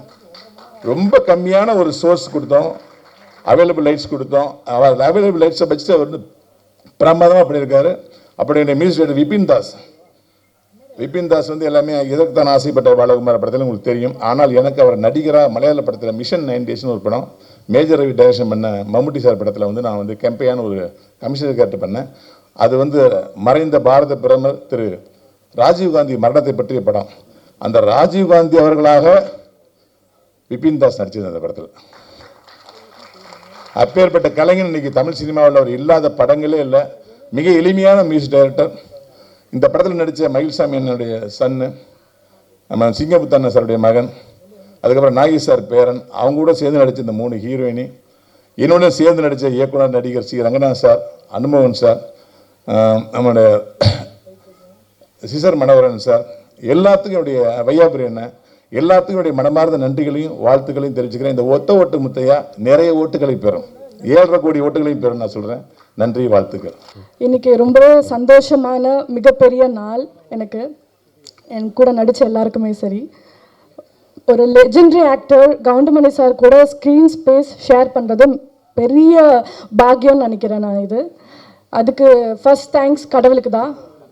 ரொம்பவே சந்தோஷமாக இருக்கேன். எத்தனை வாட்டி நான் வந்து கவுண்டமணி சாரோட காமெடி சீன்ஸ், அந்த கவுண்டர்ஸ், அதை நக்கலான சூப்பரான ஒரு ஃப்ளோவாக நம்ம ஃப்ரெண்ட்ஸ் கிட்ட எல்லாம் நான் வந்து பண்ணியிருக்கோம். ஸோ அவர் கூட பக்கத்தில் இருந்து அவர் கூட நடிச்சிருக்கேன்னா I'm really blessed. I'm really blessed.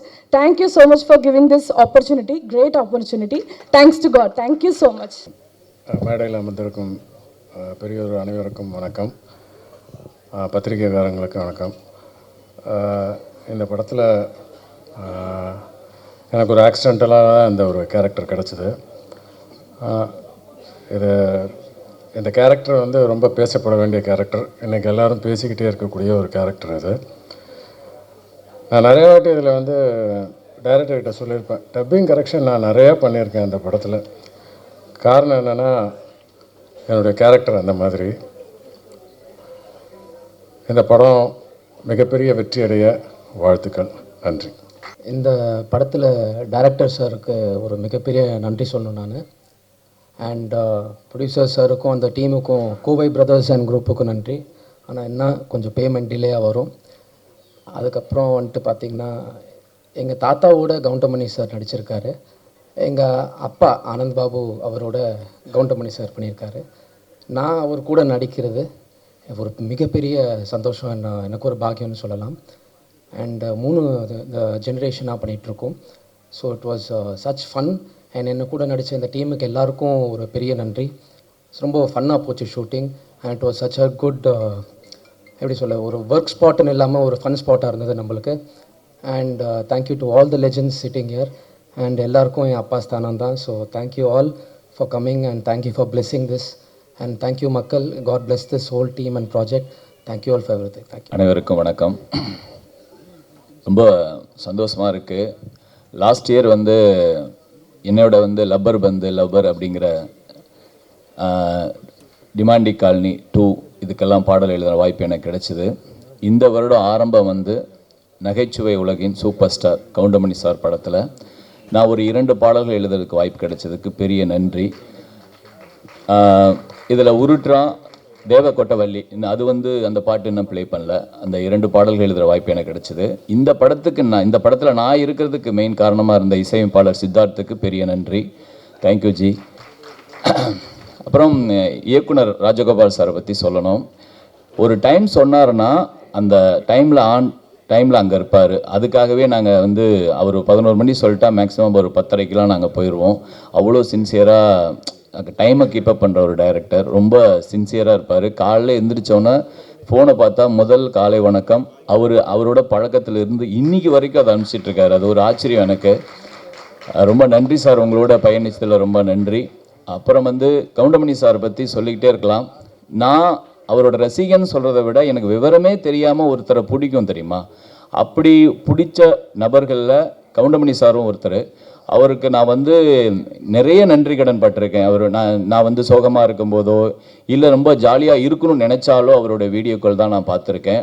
So அவரோட படத்தில் ஒரு ஓரமாக நம்ம பேரும் இருக்கிறதுல எனக்கு எங்கள் ஊருக்காரங்க என்ன பார்த்தாங்கன்னா ஏதோ ஒன்று பண்ணியிருக்கான் அப்படின்னு சொல்லுவாங்க. கவுண்டமணி சார் ரொம்ப ரொம்ப நன்றி சார். இந்த மேடையில் பாக்யராஜ் சாரும் அவரும் சேர்ந்து இருக்கிறதுல எனக்கு ரொம்ப சந்தோஷமாக இருக்காது. நிறைய மேடையில் நான் இருக்கிற மேடையும் நான் பார்க்குறேன். ஏன்னா பாக்யராஜ் சார் வந்து அவரை பற்றி நிறைய சொல்லும்போது இந்த ஸ்டேஜில் 2 பேரையும் நான் ஒன்றா பார்க்குறதுல ரொம்ப சந்தோஷப்படுறேன். பி வாசு சார், அவரோட படம் மன்னன் படம்லாம் பிளாக் பஸ்டர், அந்த காமெடிக்காகவே வேறு லெவல். அதே மாதிரி எனக்கு நான் நேசிக்கிற சினேகன் அண்ணன், அவரோடையும் நான் வந்து என்னோட பேர் இருக்கிறதுல ரொம்ப சந்தோஷம். இந்த படம் பெரிய வெற்றி படம் ஆகும் நம்புகிறேன். கண்டிப்பாக வெற்றி படம். நீங்கள் கண்டிப்பாக அதோடைய ஒத்துழைப்பு கொடுங்க. நன்றி, வணக்கம். வணக்கம். வந்திருக்கும் ஊடக பத்திரிகையாளர்கள் அனைவருக்கும் மனமார்ந்த நெஞ்சார்ந்த வாழ்த்துக்கள், வணக்கங்கள். என்னோட முதல் மேடைங்கிறதுனால பேச்சு அவ்வளோ வராதுங்கிறத இப்போவே நான் தெரிவித்துக் கொள்கிறேன். நான் இந்த படத்தில் வந்து இணை தயாரிப்பாக மட்டுமல்லாமல் கூட சேர்ந்து ஒர்க் பண்ணினதில் ஒரே ஒரு விஷயத்தை சொல்ல ஆசைப்பட்றேன். சூரியனும் கூட ஒரு நொடிகள் காலதாமதம் உண்டு, ஆனால் எங்கள் அண்ணன் கவுண்டமணி அண்ணன் ஒரு நொடி கூட தாமதமானதே இல்லை என்பதை மகிழ்ச்சியுடன் தெரிவித்துக் கொள்கிறேன். இங்கே இருக்கும் மற்றும் அனைவர்களுக்கும் என் நெஞ்சார்ந்த மனமார்ந்த வாழ்த்துக்கள். நன்றி. கொங்கு தமிழ் வணக்கமே ஒரு ஸ்பெஷல் வணக்கமாக தான் இருக்கும். அன்றைக்கி மேடையிலே வீட்டிற்கும் அத்துணை இளைஞர்களுக்கும் என்னுடைய வாழ்த்துக்கள். ஏன்னா இவங்க எல்லாருமே மனசால இன்றைக்கி வரைக்கும் இளைஞர்கள் தான். ஒத்த ஓட்டு முத்தையா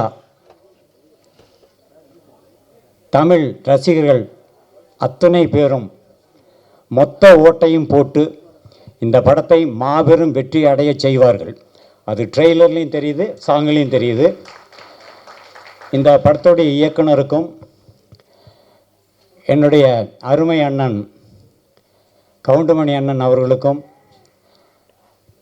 என்னுடைய குருநாதர் கே பாக்யராஜ் அவர்களுக்கும் என்னுடைய வளர்ச்சியில் பங்கு பெற்று ஒவ்வொரு தரம் என்னை பாராட்டும் அண்ணன் பி வாசு அவர்களுக்கும் மற்றும் இந்த மேடையில் வீட்டிற்கும் அனைவருக்கும் என்னுடைய நன்றிகளை தெரிவித்துக்கொண்டு இந்த திரைப்படம் நிச்சயமாக இந்த ஆண்டு மாபெரும் வெற்றி அடைய எல்லாம் வல்ல இறைவனை வேண்டி விடைபெறுகிறேன். நன்றி, வணக்கம்.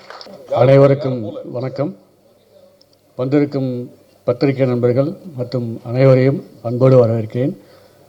மேடையில் அமர்ந்திருக்கும் ஜாம்பவான் அவர்களையும் வரவேற்கிறேன்.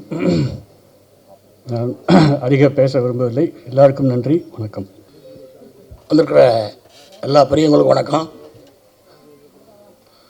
ஒரு வை வச படத்தில் பாத்திரங்களுடன் ராசாமத்தில் சின்னத்தம்பி படங்கள்லாம் புடசல வேலை பார்த்தேன். இன்றைக்கி ஒத்த ஓட்டு முத்தையா படத்தில் அண்ணன் கவுண்டமணி அண்ணன் கூட நடிச்சிருக்கேன். கடவுள்த்த வாழ்க்கை. இந்த படம் மிகப்பெரிய வெற்றி பெற வாழ்த்துக்கள். இந்த விழாவிற்கு வந்திருக்கும் அனைவருக்கும் என்னுடைய பணிவான வணக்கங்கள். இப்படி ஒரு நிகழ்வில் பங்கு பெறுவதற்கு முதற்கண் காரணமாக இருந்த என் தாய் தந்தையருக்கும் அந்த ஆண்டவனையும் நான் பிரார்த்திக்கிறேன். இந்த பட வாய்ப்பை அளித்த இயக்குனர் ராஜகோபால் அவர்களுக்கும், தயாரிப்பாளர் மிஸ்டர் ரவிராஜா மற்றும் இணை தயாரிப்பாளர் கோவை எம் லக்ஷ்மிராஜன் அவர்களுக்கு இந்த நேரத்தில் என்னுடைய பணிவான வணக்கங்களையும், இந்த விழாவிற்கு வந்து சிறப்பித்துள்ள திரையுலக ஜாம்பவான்கள், இங்கு மேடையில் அமர்ந்திருப்பவர்கள் மற்றும் எதிரில் இருப்பவர்கள் மற்றும் மீடியா நண்பர்கள் அனைவருக்கும் என்னுடைய பணிவான வணக்கங்கள். இந்த படத்தில் நிறையா ஹைலைட்ஸ் இருக்குது. முக்கியமான ஹைலைட் நம்ம எல்லாருக்கும் பார்த்துட்ருக்கோம். அதுக்கு மேலே ஒரு ஹைலைட் தேவையில்லை. பட் ஸ்டில் இன்னமும் அவருடைய Thiru Goundamani, comedy king Goundamani sir அவர்களுடைய டெடிக்கேஷனும் அவருடைய பங்கு பிறகு இன்னமும் அந்த ஆர்வம், இவ்வளோ பெரிய ஒரு லெஜெண்டரி ஆக்டர் ஆகியுமே அவருடைய ஒரு பார்ட்டிசிபேஷனாக இருக்கட்டும், படத்தின் தொடக்கம் முதல் இறுதி வரை அவருடைய பங்களிப்பாக இருக்கட்டும், அது எல்லாத்தையும் பார்த்து எங்களை மாதிரி வளர்ந்து வர பசங்களுக்கு மிகப்பெரிய ஒரு உந்து சக்தியாக இருந்தது. ரொம்ப நன்றி சார்.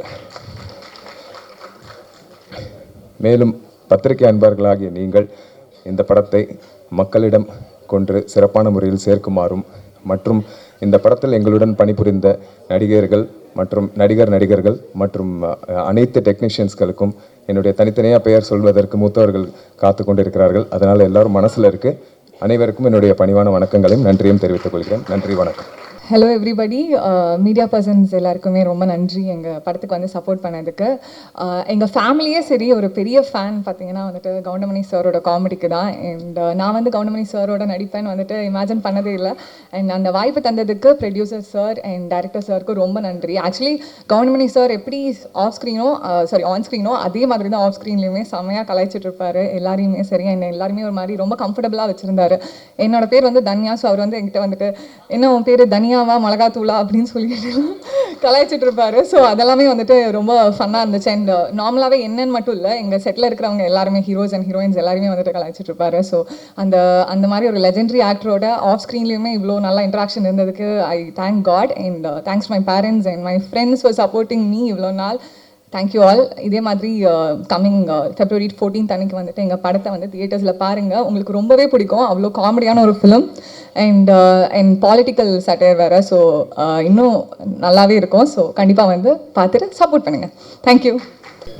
சிங்கத்தமிழர்களால் சங்க தொட்டிலே தங்கத்தமிழ் வளர்த்த சிங்கார மாமதுரையின் முதல் வணக்கம். மேலே உங்களை மாதிரி இப்படி உட்கார்ந்து அண்ணாந்து ஸ்க்ரீனை பார்த்துக்கிட்டு இருந்த நான் இந்த லெஜண்டுகள் இருக்கக்கூடிய இந்த மேடையில் அமர்வேன் என்று கனவிலும் நினைக்கவில்லை. இன்னைக்கு ஒத்த ஓட்டு முத்தையா, இதை நான் ஒரு வரலாறுன்னு தான் சொல்லுவேன். ஏன்னா 10 ஆர்டிஸ்ட் 15 ஆர்டிஸ்ட்டை வச்சு பெரிய பெரிய இயக்குநர்கள் இன்னைக்கு மேடையில் இருக்காங்க. 10 ஆர்டிஸ்ட் 15 ஆர்டிஸ்ட்டை வச்சு ஒரு படம் பண்ணுறது எவ்வளோ பெரிய கஷ்டம். 36 ஆர்டிஸ்ட் ஒத்த ஓட்டு முத்தையால 36 ஆர்டிஸ்ட்டை வச்சு ரொம்ப பிரமாதமாக பண்ணியிருக்காங்க. இதில் லெஜண்ட் அண்ணன் கவுண்டமணி அவர்களுடன் நான் நடிக்கிறத என் வாழ்க்கையில் ஒரு பாக்கியமாக நினைக்கிறேன். இந்த ஒரு வரலாற்று பாக்கியத்தை எனக்கு கொடுத்த மதுரையை ஆளும் அன்னை மீனாட்சிக்கும், இயக்குனர் சாய் ராஜகோபால் அவர்களுக்கும், தயாரிப்பாளர் ரவிராஜா ராஜேந்திரன் அவர்களுக்கும், மேலும் இந்த படத்தை வெற்றி படமாக ஆக்க இருக்கின்ற உங்கள் அனைவருக்கும் நன்றியை தெரிவித்துக் கொள்கிறேன். இந்த படத்துடைய ஒரே ஒரு வேண்டுகோள், இந்த படத்துடைய வெற்றி விழாவை நான் மதுரையில் நடத்த வேண்டும், எனக்கு ஒரு வாய்ப்பு கொடுக்க வேண்டும் என்று கேட்டுக்கொள்கிறேன். அது மட்டுமல்ல, ஒத்த ஓட்டு முத்தையா இது படம் அல்ல, ஒரு பாடம். வருங்கால அரசியல்வாதிகளுக்கும் ஒரு பாடம். நன்றி.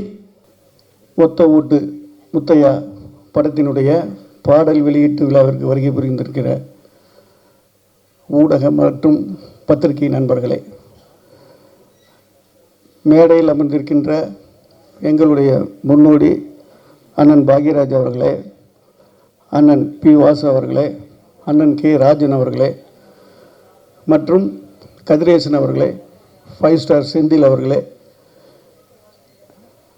இந்த படத்தினுடைய தயாரிப்பாளர் கோவை ராஜன் அவர்களே, என் அன்புக்குரிய நண்பர் இயக்குனர் ராஜகோபால் அவர்களே மற்றும் ரவிமரியா அவர்களே, அனுமோகன் அவர்களே, வையாபுரி அவர்களே, ஓஏகே சுந்தர் அவர்களே மற்றும் அனைத்து நடிகர்களே, தொழில்நுட்ப கலைஞர்களே, உங்கள் அனைவருக்கும் என்னுடைய பணிவான வணக்கம். இளையராஜா அவர்கள் எப்படி ஒவ்வொரு ரசிகர்கள் மனசில் வந்து சோகம்னா ஒரு பாட்டு, சந்தோஷம்னா ஒரு பாட்டு அப்படி வாழ்ந்துட்டுருக்காரோ, காமெடியில் ஒவ்வொரு குடும்பத்திலும் ஒவ்வொரு ரசிகர்களுடைய மனசிலும் சந்தோஷம் ஏற்படுத்தி மிகப்பெரிய சாதனை படைத்து வாழ்ந்து கொண்டிருப்பவர் தான் அண்ணன் கவுண்டமணி அவர்கள். காலத்தாலும் அவருடைய காமெடியை வந்து நம்ம மறக்கவே முடியாது. அவரோட நான் வந்து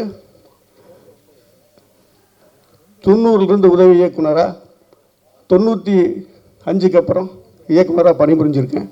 அவரை பற்றி ஒரு சில வார்த்தைகள் நான் இங்கே சொல்ல விரும்புகிறேன். நேரம் தவறாமை அப்படின்னா சிவாஜி சார் சொல்லுவாங்க.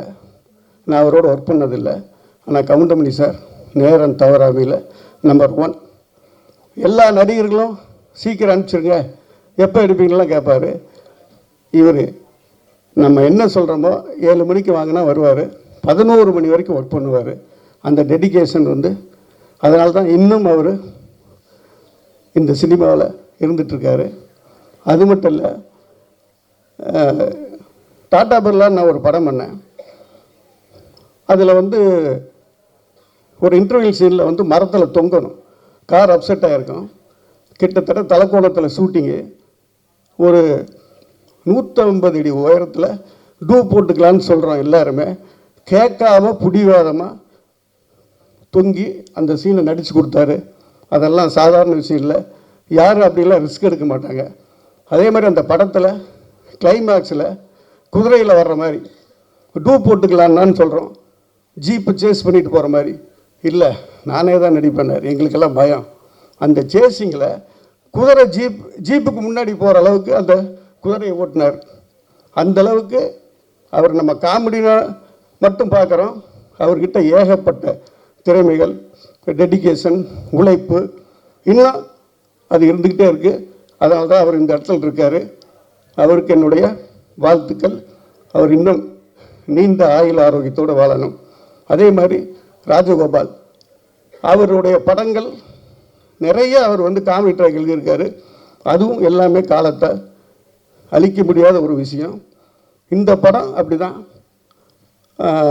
எழுதுகிற படத்துக்கு அவ்வளோ ஹைலைட்டாக பண்ணுறாரு, டைப் பண்ணுற படத்துக்கு எவ்வளோ பண்ணியிருப்பார். அந்தளவுக்கு அவர் உழைச்சிருக்காரு. ஒரு சாங் பார்த்திங்கன்னா தெரியும், கவுண்டமணியனுடைய அந்த முக்கியமான பஞ்சு அதெல்லாம் வச்சு ஒரு சாங்கு அநேக ஸ்நேகன் எழுதியிருப்பார்னு நினைக்கிறேன். அவருக்கு வாழ்த்துக்கள். இந்த மாதிரி எல்லா உடைய ஒரு படம் சக்ஸஸ் ஆகிறதுக்கான விஷயம்லாம் இந்த படத்தில் இருக்குது. இது வந்து ஒத்த ஓட்டு முத்தையாங்கிறது டைட்டில் மட்டும்தான், ஆனால் ரசிகர்களுடைய ஒட்டுமொத்த ஓட்டும் இந்த முத்தையாவுக்கு தான். என்னுடைய வாழ்த்துக்கள். நன்றி. அனைவருக்கும் வணக்கம். இங்கே வந்து எங்களுடைய நிகழ்ச்சிக்கு சிறப்பு விருந்தினராக வந்துள்ள அனைவருக்கும், பத்திரிகை ஊடக நண்பர்கள் அனைவருக்கும் என்னுடைய வணக்கத்தையும் நன்றியும் தெரிவித்துக் கொள்கிறேன். சின்ன வயசில் வந்து கவுண்டமணி சாரோட நிறைய காமெடிஸை பார்த்து ரசிச்சிருக்கோம். நான் இவ்வளோ பெருசாக வளர்ந்து நான் அவர் கூட நடிப்பேன் அப்படிங்கிறது கொஞ்சம் கூட நினச்சி பார்க்காத ஒரு விஷயம். அந்த மாதிரி ஒரு விஷயத்தை எனக்கு ஏற்படுத்தி கொடுத்த இயக்குனர் ராஜகோபால் சாருக்கும் ப்ரொடியூசர் சாருக்கும் எல்லாருக்கும் என்னுடைய நன்றியை தெரிவித்துக் கொள்கிறேன். படம் ரொம்ப நல்லபடியாக வந்திருக்கு. கண்டிப்பாக எல்லாரும் எங்களுக்கு சப்போர்ட் கொடுங்க. நாங்கள்லாம் வளர்ந்து வரக்கூடிய கலைஞர்கள், எங்களுக்கு கண்டிப்பாக உங்களோட சப்போர்ட் இருக்கணும். அது மட்டும் இல்லாமல் இதில் வந்து இது ஒரு பெரிய குரூ, இவங்க எல்லாருக்கூடையும் சேர்ந்து நடித்தது எனக்கு ரொம்ப சந்தோஷம். ஒவ்வொரு நடிகர்கள்கிட்டேருந்தும் நான் நிறைய விஷயங்களை கற்றுக்கிட்டேன். அது எல்லா இந்த ஒரு சந்தர்ப்பத்தை ஏற்படுத்தி கொடுத்த அனைவருக்கும் என்னுடைய நன்றியை தெரிவித்துக் கொள்கிறேன். நன்றி, வணக்கம். இங்கே வருகை தந்திருக்கும் என்னுடைய பத்திரிகை சொந்தங்களாகிய உங்கள் அனைவருக்கும், மேடையில் வீட்டிற்கும் மிகப்பெரிய ஜாபவான்களாக அமர்ந்திருக்கும் அனைவருக்கும், பாக்யராஜ் அங்கிள் அவர்களுக்கும், கே ராஜன் அங்கிள் அவர்களுக்கும், திரையுலகின் பொக்கிஷம் அண்ணன் கவுண்டமணி அண்ணன் அவர்களுக்கும் மற்றும் மேடையில் அமர்ந்திருக்கும் அனைவருக்கும் என்னுடைய முதற்கண் வணக்கங்கள். இந்த படத்தில் நானும் ஒரு கேரக்டர் பண்ணியிருக்கேன். அதுவும் ஒரு பொக்கிஷத்தோடு நடிக்கிற ஒரு கேரக்டர் பண்ணியிருக்கேன். அது அண்ணனோட பண்ணது தான்.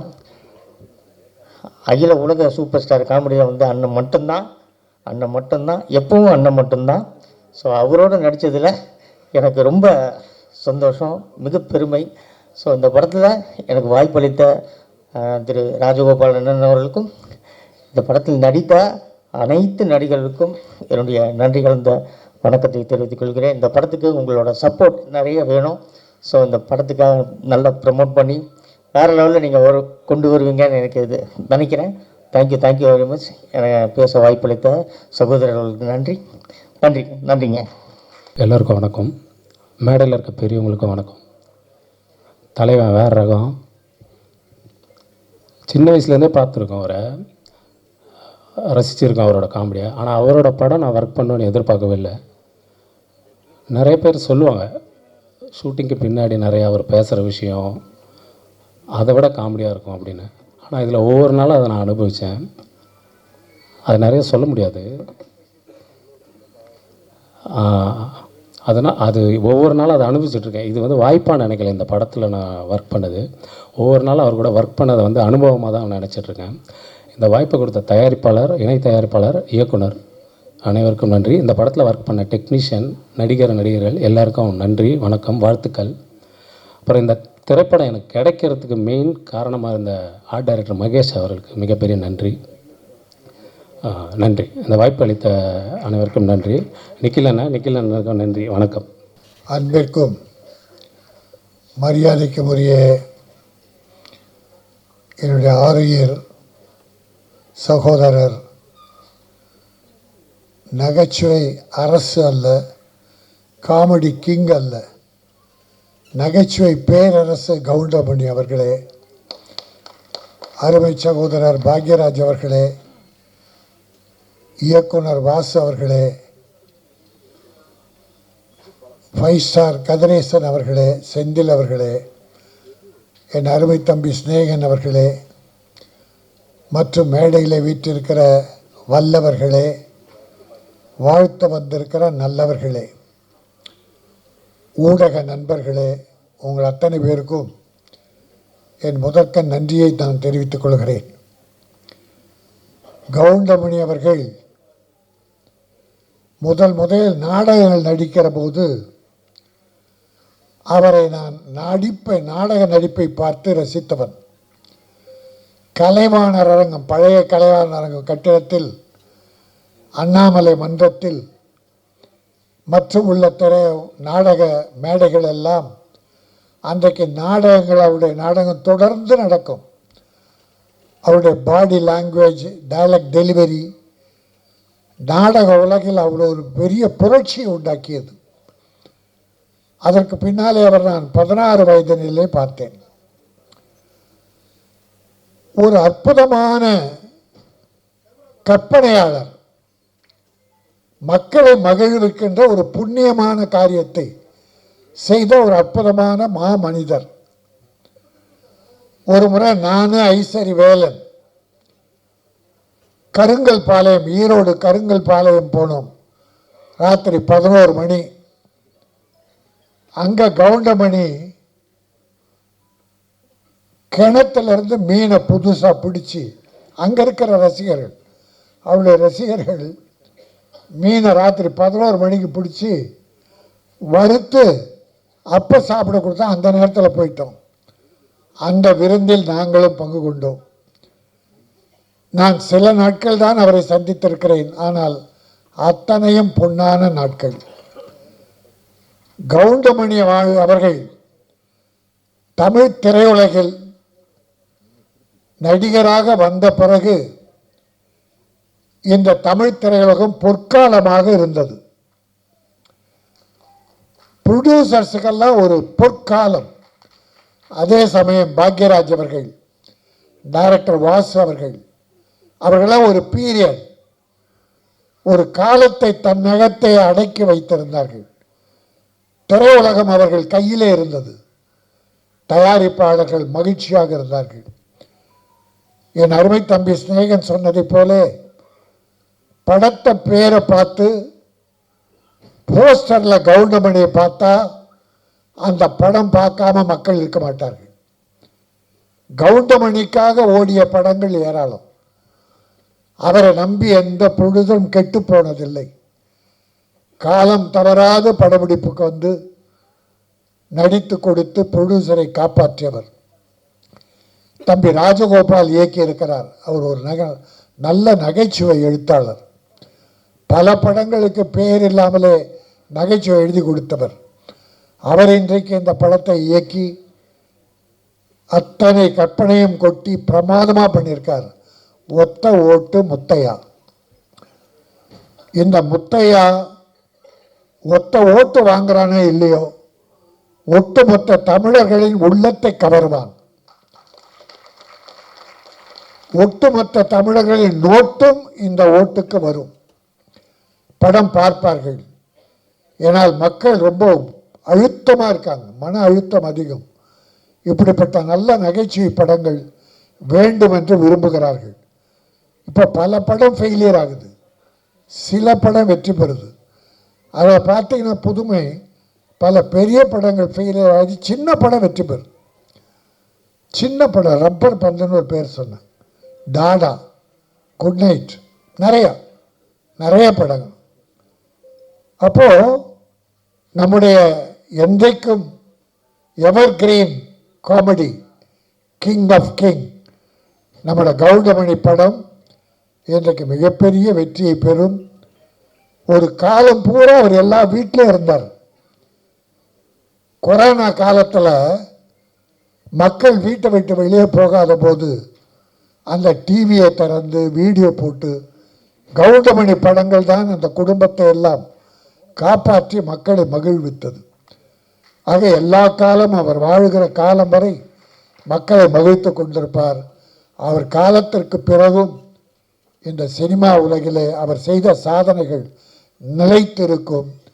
பல நடிகர்கள் தலை கனத்தை குறைத்து வருமானத்திற்காக தன்மானத்தை இழந்து இருப்பதை விட கவுண்டமணி அவர்கள் எப்படி இந்த திரையுலகில் நடந்து கொண்டாரோ, எத்தனை ப்ரொடியூசரை காப்பாற்றினாரோ, எத்தனை இயக்குநர்களுக்கு பெரிய மரியாதை கொடுத்தாரோ, அதை போல அவரை வழிகாட்டியாக கொள்ள வேண்டும். இந்த ஒத்தை ஓட்டு முத்தையா தயாரிப்பாளர்களை காப்பாற்ற வேண்டும். டைரக்டருக்கு அடுத்து படங்கள் கிடைக்க வேண்டும். நிறைய நட்சத்திரங்கள், காமெடி நடிகர்கள்லாம் அற்புதமாக போட்டிருக்கார். மியூசிக் 2-3 பாட்டு பார்த்தோம், அற்புதம், நல்லா இருந்தது. மியூசிக் டைரக்டர் வாழ்த்துக்கள். அதில் ஒரு கவர்ச்சி பாட்டு. இப்போல்லாம் பாவாடை தைக்கிறாங்க சார், பாக்யராஜ் சார் பாவாடை தைக்கிறாங்க ஃபுல்லாக. ஆனால் எதை கீசி விட்டுறாங்க. ஒரு நல்ல முழுசாக துணி வாங்கி பாவாடை தைச்சி ஒரு 5 இடத்துல கிழிச்சு விட்டுறாங்க. அந்த பாவாடை துணி மட்டும் தெரிய மாட்டாங்குது. நன்றி, வணக்கம். அனைவருக்கும் காலை வணக்கம். கவுண்டமணி அண்ணனுக்கு ரசிகனாக இல்லாதவங்க யாருமே இருக்க முடியாது. ஏன்னா அப்படி ஒரு காமெடியை கொடுத்து கிட்டத்தட்ட திரையுலகில் 40 வருஷத்துக்கு மேலே ஒரு பெரிய சாதனை படைச்சிருக்காரு. அப்படி ஒரு சாதனை படைத்த கவுண்டமணி அண்ணன் ஃபங்க்ஷனில் வந்து இன்றைக்கி கலந்துக்கிட்ட வந்து ரொம்ப சந்தோஷமாக நினைக்கிறேன். நான் நிறையா ஃபங்க்ஷனை கலந்துருக்கிறேன். பட் இந்த ஃபங்க்ஷன் என்னை பொறுத்த வரைக்கும் ஒரு சாதனை படைத்த மனிதரின் ஃபங்க்ஷனை தான் நான் பார்க்குறேன். உங்களுக்கு வந்துட்டு ஏன்னா கவுண்டமணி அண்ணன் வந்து பல 100 படங்களுக்கு அவரோட வெற்றி வந்து பெரிய உதவியாக இருந்திருக்கு. எப்படி ஒரு வீடு கட்டுறதுக்கு வந்து நம்ம ஒரு பில்லர் ஃபவுண்டேஷன் ஸ்ட்ராங்காக போடணும், அப்போ தான் ஒரு சப்போர்ட்டாக இருக்குன்னு நினைப்போமோ, அந்த மாதிரி அண்ணனோட படத்தோட சப்போர்ட் காமெடிகள் வந்து பல 100 படங்களுக்கு, பல 100 கதாநாயகர்களுக்கு, பல 100 இயக்குநர்களுக்கு வந்து இந்த திரைக்குள்ள சப்போர்ட்டாக இருந்திருக்கு. வந்துட்டு நான் இப்போ வரும்போது சும்மா ரூமில் உட்காந்து அண்ணன் 5 நிமிஷம் பேசிக்கிட்டு இருந்தேன். தம்பி நான்லாம் ஷூட்டிங் அடிக்கும்போது தம்பி நான்லாம் வீட்டிலே இருக்கேம்மா தம்பி, மாதத்துக்கு 30 நாள் அங்கே போவேன் இங்கேவோன்னு சொல்லிக்கிட்டே இருந்தார். அப்போ சிலதை நான் படித்து நான் கேள்விப்பட்டிருக்கிறேன். அப்போ சொல்லுவாங்க காலையில் 7 மணிலேருந்து 2 மணி வரைக்கும் ஏஎம் ஸ்டூடியோவில் ஷூட்டிங்கு, மதியம் 3 மணிலேருந்து 7 மணி வரைக்கும் கற்பா ஸ்டூடியோவில் ஷூட்டிங்கு, 7 மணிக்கு மேலே பார்த்தீங்கன்னா கோவூரில் ஷூட்டிங்கு. இப்படி வந்து நைட்டு பகலும் பார்க்காம ஒரு தயாரிப்பாளருக்கு வந்து ஒரு ஃப்ளெக்சிபிளாகவும் ஒரு இயக்குனருக்கு வந்து அதை முடிக்கணுங்கிறக்காகவும் அப்படி வந்து திரையுலகில் வந்து ஒரு சின்சியராக வாழ்ந்த மனிதர்னு சொல்லணும்னா அது கவுண்டமணியன் தான் சொல்லணும் உங்களுக்கு வந்துட்டு. ஆனால் எனக்கு என்ன ஒரு சின்ன ஒரு வருத்தமாக இருக்குன்னா, பல 100 படங்களுக்கு வெற்றியை கொடுத்துருக்காரு அண்ணன். ஸோ அவரோட இன்னைக்கு ஒரு இசை வெளியீட்டு விழாங்கும் போது 2-3 பேர் மட்டும்தான் நன்றின்னு அடையாளமாக வந்திருக்காங்க. அது ஒன்று பாக்யராஜ் சார், இன்னொன்று வாஸ் சார். ஸோ இன்னும் ஒரு 10-20 பேர் வந்து இதை வந்து ஒரு இசை வெளியீட்டு விழா பண்ணியிருந்தோம்னா அது திரைத்துறையில் வந்து ஒருத்தருக்கு ஒருத்தர் வந்து செய்யக்கூடிய நன்றியை நான் நினைக்கிறேன் வந்துட்டு உங்களுக்கு. அது நன்றி குறைஞ்சி போச்சுன்னு நினைக்கிறேன். ஏன்னா வாஸ் சார் காம்பினேஷனில் பார்த்தீங்க அப்படின்னா எல்லா படங்களுமே சின்ன தம்பியாக இருக்கட்டும், மன்னனாக இருக்கட்டும், ஒரு ரிக்ஷா மாமாவாக இருக்கட்டும், ஒரு நடிகனாக இருக்கட்டும், வாழ்த்து வெற்றி தொடர்ந்து காமெடி அப்படி ஃபுல்லாக இருக்கும். அதே ராமராஜன் சார் படம் பார்த்தீங்கன்னா கண்டினியூவாக கராட்டக்காரன், பாட்டுக்கு நான் அடிமை, தங்கமான ராசா, ஊர் விட்டு வந்து இப்போ பல படம் இப்படி சொல்லிக்கிட்டே போய்கிட்டே இருக்கலாம் உங்களுக்கு வந்துட்டு. ஸோ அப்படி பண்ணிடுற கவுண்டமணி அண்ணன் இன்றைக்கி அவரோட படம் ஒத்த ஒட்டு முத்தையா. ஸோ அதுக்கு வந்திருக்க இண்டஸ்ட்ரியில் சார்ந்த அனைவருக்கும் இந்த நேரத்தில் நன்றியை தெரிஞ்சுக்கிறேன். வராதவங்களுக்கு நான் நன்றியை தெரிவிச்சுக்கிறேன். இந்த படத்தை ஒரு ப்ரொடியூசர் வந்து இப்போ ரவிராஜா சார்னு எடுத்திருக்காங்க, ராஜேந்திரன் ரவிராஜா சார். இப்போ ப்ரொடியூசர் வந்து கோவிராஜன் வந்து. ஸோ இன்றைக்கி இண்டஸ்ட்ரியில் வந்து ஃபியூ பீப்புள்ஸ் தான் படம் கண்டினியூவாக ப்ரொடியூஸ் பண்ணிக்கிட்டு இருக்காங்க. ஸோ இந்த மாதிரி புது ப்ரொடியூசர்ஸ்கள் வந்து தான் இந்த இண்டஸ்ட்ரி வந்து வாழ வச்சுக்கிட்டு இருக்காங்க. அவங்க வந்து திரும்ப கவுண்டமணியனுக்கு வச்சு, ஏன்னா அவர் வந்து சாதனையை வச்சு திரும்ப ஒரு படம் பண்ணி அது ஒரு காமெடி கலக்கலாக டாக்டர் ராஜகோபால் பண்ணியிருக்காங்க வந்து உங்களுக்கு. இது வந்து இண்டஸ்ட்ரியில் வந்து எல்லாருமே இந்த படத்தை வந்து ப்ரெஸ் பீப்புளும் சரி பப்ளிக்கும் சரி வந்து இது வந்து கவுண்டமணி அண்ணன் வந்து இண்டஸ்ட்ரியில் பண்ணியிருக்க சாதனைக்கும் அவர் பண்ண காமெடிக்கும் நம்ம இந்த படத்தை ஒரு பெரிய வெற்றியாக்கக்கூடியது உங்களோட ப்ரெஸ் மீடியா கையில் தான் இருக்குது, உங்களுக்கு உங்கள் ரசிகர் கையில் தான் இருக்குது வந்துட்டு. அனைவருக்கும் நன்றி கூறி நன்றி, வணக்கம். பத்திரிகை நண்பர்களுக்கும் ஊடக நண்பர்களுக்கும் வணக்கம், நன்றி. அது மாதிரி இந்த ஒத்த ஒட்டு முத்தையா படத்தை வாழ்த்த வந்திருக்கும் சிறப்பு விருந்தினர்கள் அனைவருக்கும் நன்றி.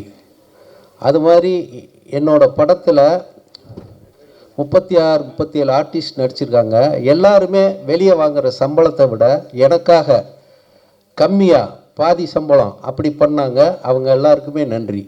அதே மாதிரி டெக்னீஷியன்ஸ் எல்லாருமே இந்த படம் முடிகிற வரைக்கும் நல்ல ஒத்துழைப்பு கொடுத்தாங்க, அவங்களுக்கும் நன்றி. இந்த படம் உருவானதே ரொம்ப ஒரு ஆச்சரியமான விஷயம். அதை வந்து நான் உங்கள்கிட்ட பகிர்ந்துக்கணும். எப்படின்னா, நான் வேறு ஒரு படத்துக்காகத்தான் டிஸ்கஷன் அது இதுன்னு ஒரு வருஷமாக போய்கிட்டு இருந்தேன். நம்ம சிங்கமுத்தண்ணே அவங்க ஆஃபீஸ் வளசுறவக்கம், அங்கே தான் அவர் பையன் வாசன் கார்த்திகை வச்சு ஒரு படம் பண்ணலான்னு அவங்க சொந்தக்காரர் தான் ப்ரொடியூசரு. தேவர் ஹோட்டல் அப்படின்னு ஒரு படம், அதுக்கு தான் நாங்கள் ஒரு வருஷமாக ஸ்கிரிப்ட் பண்ணிக்கிட்டு இருந்தோம். திடீர்னு எதிர்பாராத விதமாக இந்த ப்ரொடியூசர் அவங்க வந்தாங்க. அவங்க எப்படி வந்தாங்க அப்படின்னா, என் மனைவி வந்து உடல்நிலை சரியில்லாமல் கிட்னி ப்ராப்ளம், அதில் வந்து ஹாஸ்பிட்டலில் இருந்தாங்க. அந்த நேரத்தில் ஒரு அட்டெண்டர் கூடவே இருக்கணும், எந்த நேரமும் மாஸ்க் போட்டு மூச்சு விட முடியாமல் கஷ்டப்பட்டுக்கிட்டு இருந்தாங்க. நான் ஒரு ஆஃப் டே, என் பையன் ஒரு ஆஃப் டே அப்படி தான் பார்த்துக்குவோம் கேஎம்சியில்.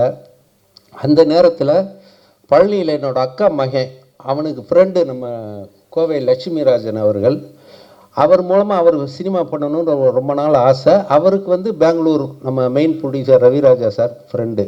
இப்போ ஒரு நாள் இந்த கொரோனா டைமில் நான் ஸ்கிரிப்டெல்லாம் பண்ணிவிட்டு வீட்டில் ஒரு யூடியூப் சேனல் ஆரம்பித்து வீட்டிலையே எல்லாம் பண்ணியிருந்தேன். அன்னை கவுண்டமணி அண்ணன் வந்து 2 நாளைக்கு ஒருக்கா எனக்கு எப்படியாவது ஃபோன் பண்ணுவார், இல்லை நான் பண்ணுவேன், பேசுவோம். என்னப்பா இப்படி மாதக்கணக்கில் சிறையில் அடைச்ச மாதிரி அடைச்சி போட்டாங்க, கொரோனாங்கிறாங்க, நீ என்ன பண்ணுற, எப்படி உனக்கு பொழுது போகுதுன்னு அண்ணன் என்னை கேட்டார். இப்போ நான் சொன்னேன், அண்ணே டைமை வேஸ்ட் பண்ணக்கூடாதுன்ட்டு ஒரு 2 ஸ்கிரிப்ட் பண்ணி வச்சுருக்கேண்ணே, கொரோனா முடிஞ்சோன்னு தான் அது போய் ப்ரொடியூசர்கிட்ட கதை சொல்லணும் அப்படின்னு. அப்படியா, அதில் ஒரு கதையை சொல்லி பார்க்கலான்னாரு. ஃபோன்லேயே சொன்னேன், இந்த மாதிரினே 3 பொண்ணு, அப்பா அம்மா, அண்ணன் தம்பிக்கு தான் கல்யாணம் பண்ணி கொடுக்கணுங்கிறாங்க. ஆனால் இந்த பொண்ணுங்க ஏதோ ஒரு சூழ்நிலையில் 3 வேறு பசங்களை லவ் பண்ணிடுச்சு. அவங்க கல்யாணம் பண்ணாங்களா பண்ணலையா, நீங்கள் பண்ணி கொடுத்தீங்களா இல்லையா, நீங்கன்னு சொல்லலை, அந்த அப்பா கேரக்டர் பண்ணி கொடுத்தாரா இல்லையா அப்படின்றது ஒரு கதை அப்படின்னு சொன்னேன். ஏப்பா நல்லா இருக்கேப்பா, ஃபேமிலியெல்லாம் பார்க்குற மாதிரி இருக்குது, இது நான் பண்ணலாமே அப்படின்னாரு. தாராளமானே, உங்களுக்காகத்தான் பண்ணினேன்னு அப்போ ஒரு பொய்யை சொன்னேன். அதை இப்போ இங்கே சொல்கிறேன் அண்ணங்கிட்ட, உங்களுக்காகத்தான் பண்ணினேன் அப்படின்னேன். உடனே சரிப்பா, ஆனால் ஒரு சிக்கல்னாரு. என்னென்ன அப்படின்னு, அப்பா 3 பசங்கன்னு சொல்கிறியே, நான் அப்பாவை நடிச்சது இல்லையேன்னாரு. அதாவது அவர் கதாநாயகனுக்கு ஈக்குவல் ஹீரோவாக தான் நிறைய நடிச்சிருக்காரு. உங்களுக்கு தெரியும், டாடா பிர்லா அப்படியே வரிசையாக சொல்லிக்கிட்டே போகலாம். அப்படி நடிச்சுக்கிட்டு இருக்கிறவர் வந்து நான் அப்பாவை நடிக்க மாட்டேப்பா, ரொம்ப நாள் ஆச்சு அப்படின்னாரு. அவர் இந்த பொண்டாட்டி சொன்னால் கேட்டுக்கணுக்கு அப்புறம் அப்பாவை நடித்தது இல்லை. அப்போ நான் சொன்னேன், ஏன்னா அப்பாவை அண்ணன் ஆக்கிடலாம்னே, 3 தங்கச்சி அவ்வளோதானே அப்படின்னு. இப்போ பண்ணிடலாம்ல, ஓகே சரி ராஜகோபால், கொரோனா முடிஞ்சோன்னா நீயும் தயாரிப்பாளர் தேடு, நானும் தேடுறேன், எது ஒர்க் அவுட் ஆகாத பண்ணிக்கலாம் அப்படின்னு விளையாட்டாக சொன்ன விஷயந்தான். கரெக்டாக கொரோனா முடிஞ்சதுக்கப்புறம் இந்த கோவை லட்சுமிராஜன் எனக்கு பழக்கம் ஏற்பட்டது. அவர் மூலமாக ரவிராஜா சார் பழக்கம் ஏற்பட்டது. அவங்க 2 பேரையும் நான் கவுண்டமணி அண்ணன்கிட்ட அறிமுகப்படுத்தினேன். அதுக்கப்புறம் கதை சொல்லணுன்னொன்னு சிங்கமுத்தனை ஆஃபீஸில் தான் வர வச்சு நான் கதை சொல்கிறப்ப தான் என் மனைவி சீரியஸாக இருக்காங்க. இன்றைக்கி வாங்கன்னு சொல்லிட்டார் ப்ரொடியூசரு, பெங்களூர்லேருந்து இதுக்குன்னே வந்திருக்காரு. மனைவி எப்படி விட்டு போகிறேன்னு தெரியல. ஆனால் சினிமாவா மனைவியா 30 வருஷமாக நம்ம சினிமாவில் இருக்கோம். மனைவியை கடவுள் பார்த்துக்குவான், நமக்கு சினிமாவும் தான் முக்கியம் அப்படி சொல்லிவிட்டு அந்த நர்ஸு ஒருத்தவங்ககிட்ட என் ஒய்ஃபை ஒரு 2 ஹவர்ஸு கொஞ்சம் பக்கத்துலேருந்து பார்த்துக்கோங்க, நான் ஒரு முக்கியமான வேலை போயிட்டு வரேன் சொல்லிவிட்டு நேராக என்னோடய ஃப்ரெண்டு ஆர்ட் டைரக்டர் மகேஷும் நானும் நம்ம சிங்கமுத்தனை ஆஃபீஸ் போனோம். அவங்க 2 பேரும் வந்தாங்க. ரவிராஜா சாருக்கும் கோவை லட்சுமிராஜன் சாருக்கும் ஸ்கிரிப்டை சொன்னேன். அவங்களுக்கு ரொம்ப நல்லா இருக்குது, பிடிச்சிருச்சு. ஒரு 2-3 மாதம் கழித்து நம்ம நிச்சயமாக இதை பற்றி பேசுவோம் அப்படி சொல்லிட்டு போயிட்டாங்க. அங்கே மகன் வந்து ஹாஸ்பிட்டலில், என்னப்பா நீ பாட்டுக்கு அம்மாவை விட்டுட்டு போயிட்டேன்னா, இல்லைப்பா ஒரு கதை சொல்கிறக்கான இப்பயும் உனக்கு கதை சொல்கிறதா முக்கியமான அப்படின்னு வருத்தப்பட்டான். அதுக்கப்புறம் 1 வாரம் தான் என் மனைவி இறந்துட்டாங்க. அந்த தகவல் வந்து ரவிராஜா சாருக்கும் லட்சுமிராஜன் அவங்களுக்கு தெரிஞ்சது.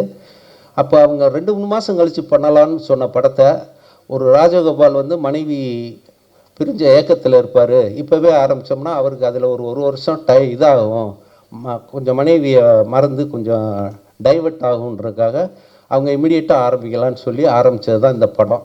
இப்போ ஒரு நல்ல விதமாக வந்திருக்கு.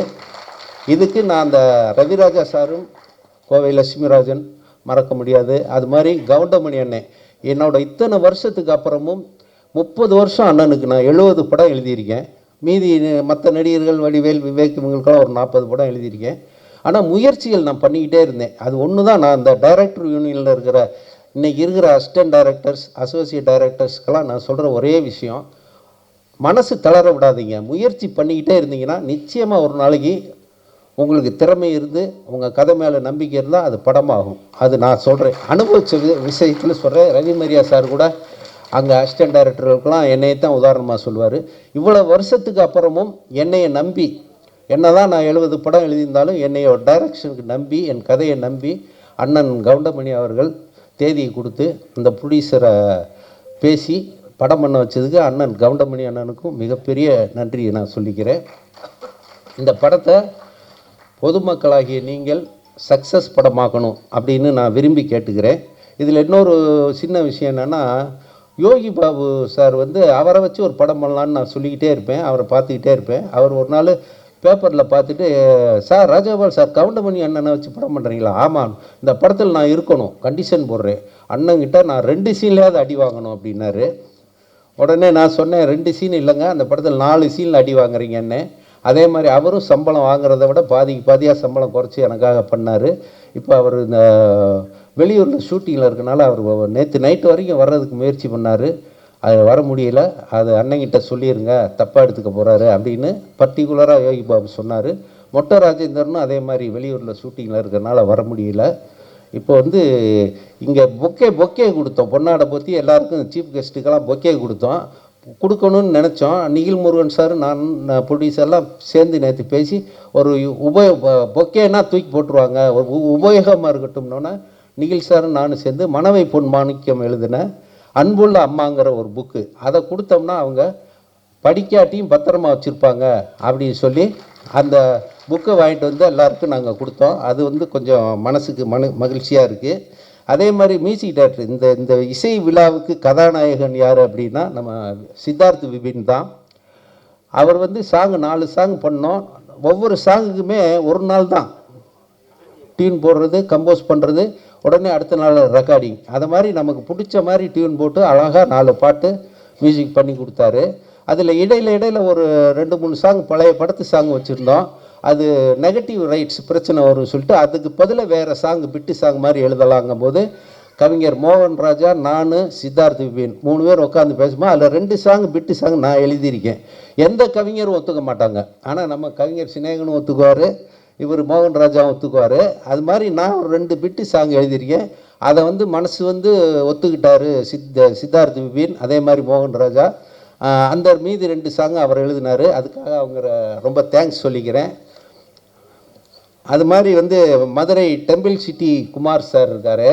அவர் எனக்கு நடிகர் செந்தில் அண்ணன் மூலமாக ரொம்ப நாளாக ஃப்ரெண்ட்ஸு. நண்பேண்டான்னு ஒரு குரூப் வச்சுருக்காரு. அதன் மூலமாக பழகிட்டு இருந்தோம். ஒரு கேரக்டரு நான் பண்ணணும். அது என்ன கேரக்டர்னா அரசியல்வாதி. இன்றைக்கி பரபரப்பாக பேசப்படுற ஒரு அரசியல்வாதி. அந்த கேரக்டருக்கு யாரை போடலாங்கும் போது நம்ம தலைவர் வையாபுரி சொன்னார், மதுரை டெம்பிள் சிட்டி குமார் போடுங்க, கரெக்டாக இருக்கும், அவர் நடிக்கிற இன்ட்ரெஸ்ட்னார். அதுக்கப்புறம் அவர்கிட்ட பேசினேன். அவரும் அந்த கேரக்டர் சொன்னோன்னே நான் நடித்தே தீருவேன்னாரு. ஓகேன்னு சொல்லி அவர் 3 தடவை 4 தடவை இங்கே சென்னைக்கு வந்து நான் நினச்சபடி அந்த கேரக்டரை வாய்ப்பே இல்லை ராஜா, வாய்ப்பே இல்லை அப்படின்ற பர்டிகுலராக அந்த டைலாக்கை சொல்லி பிரமாதமாக நடித்தார். அவருக்கு ரொம்ப ரொம்ப தேங்க்ஸ். அவர் குமார் சார் சொன்ன மாதிரி இந்த படத்தோட சக்ஸஸ் மீட்டிங் மதுரையில் பண்ணணும்னு ஆசைப்பட்றோம். அதெல்லாம் உங்கள் கையில் தான் இருக்குது. மற்ற எல்லாருக்குமே நன்றி. பாக்கியராஜ் சாரை நேற்று பார்க்க போனோம் இன்வைட் பண்ணுறதுக்காக. அப்போ அவர்கிட்ட நான் அசிஸ்டண்டார் சேர்றதுக்கு ஒரு 15 வருஷம் போராடி இருக்கேன். ஆனால் ஒரு இடத்துல கூட அவரோட சேர முடியல. இப்போ என்னோடய ஃபங்க்ஷனுக்காக வந்து சார் வாழ்த்துனார்னா நான் அவர்கிட்ட அசிஸ்டண்டாக வேலை பார்த்த மாதிரி ஒரு பெருமை இருக்குன்னு சொல்லி தான் நான் அவர்கிட்ட சொன்னேன். அவரே என்ன ராஜு இவ்வளோ நாள் எனக்காக பண்ணையான்னு சொல்லி ரொம்ப ஆச்சரியப்பட்டார். அதனால் இங்கே வந்திருக்க எல்லாருக்கும் நன்றி, வணக்கம். படத்தை வந்து சக்ஸஸ் பண்ணி கொடுங்க, அதான் நான் உங்கள்கிட்ட கேட்டுக்கிற ஒரு வேண்டுகோள். தேங்க்யூ.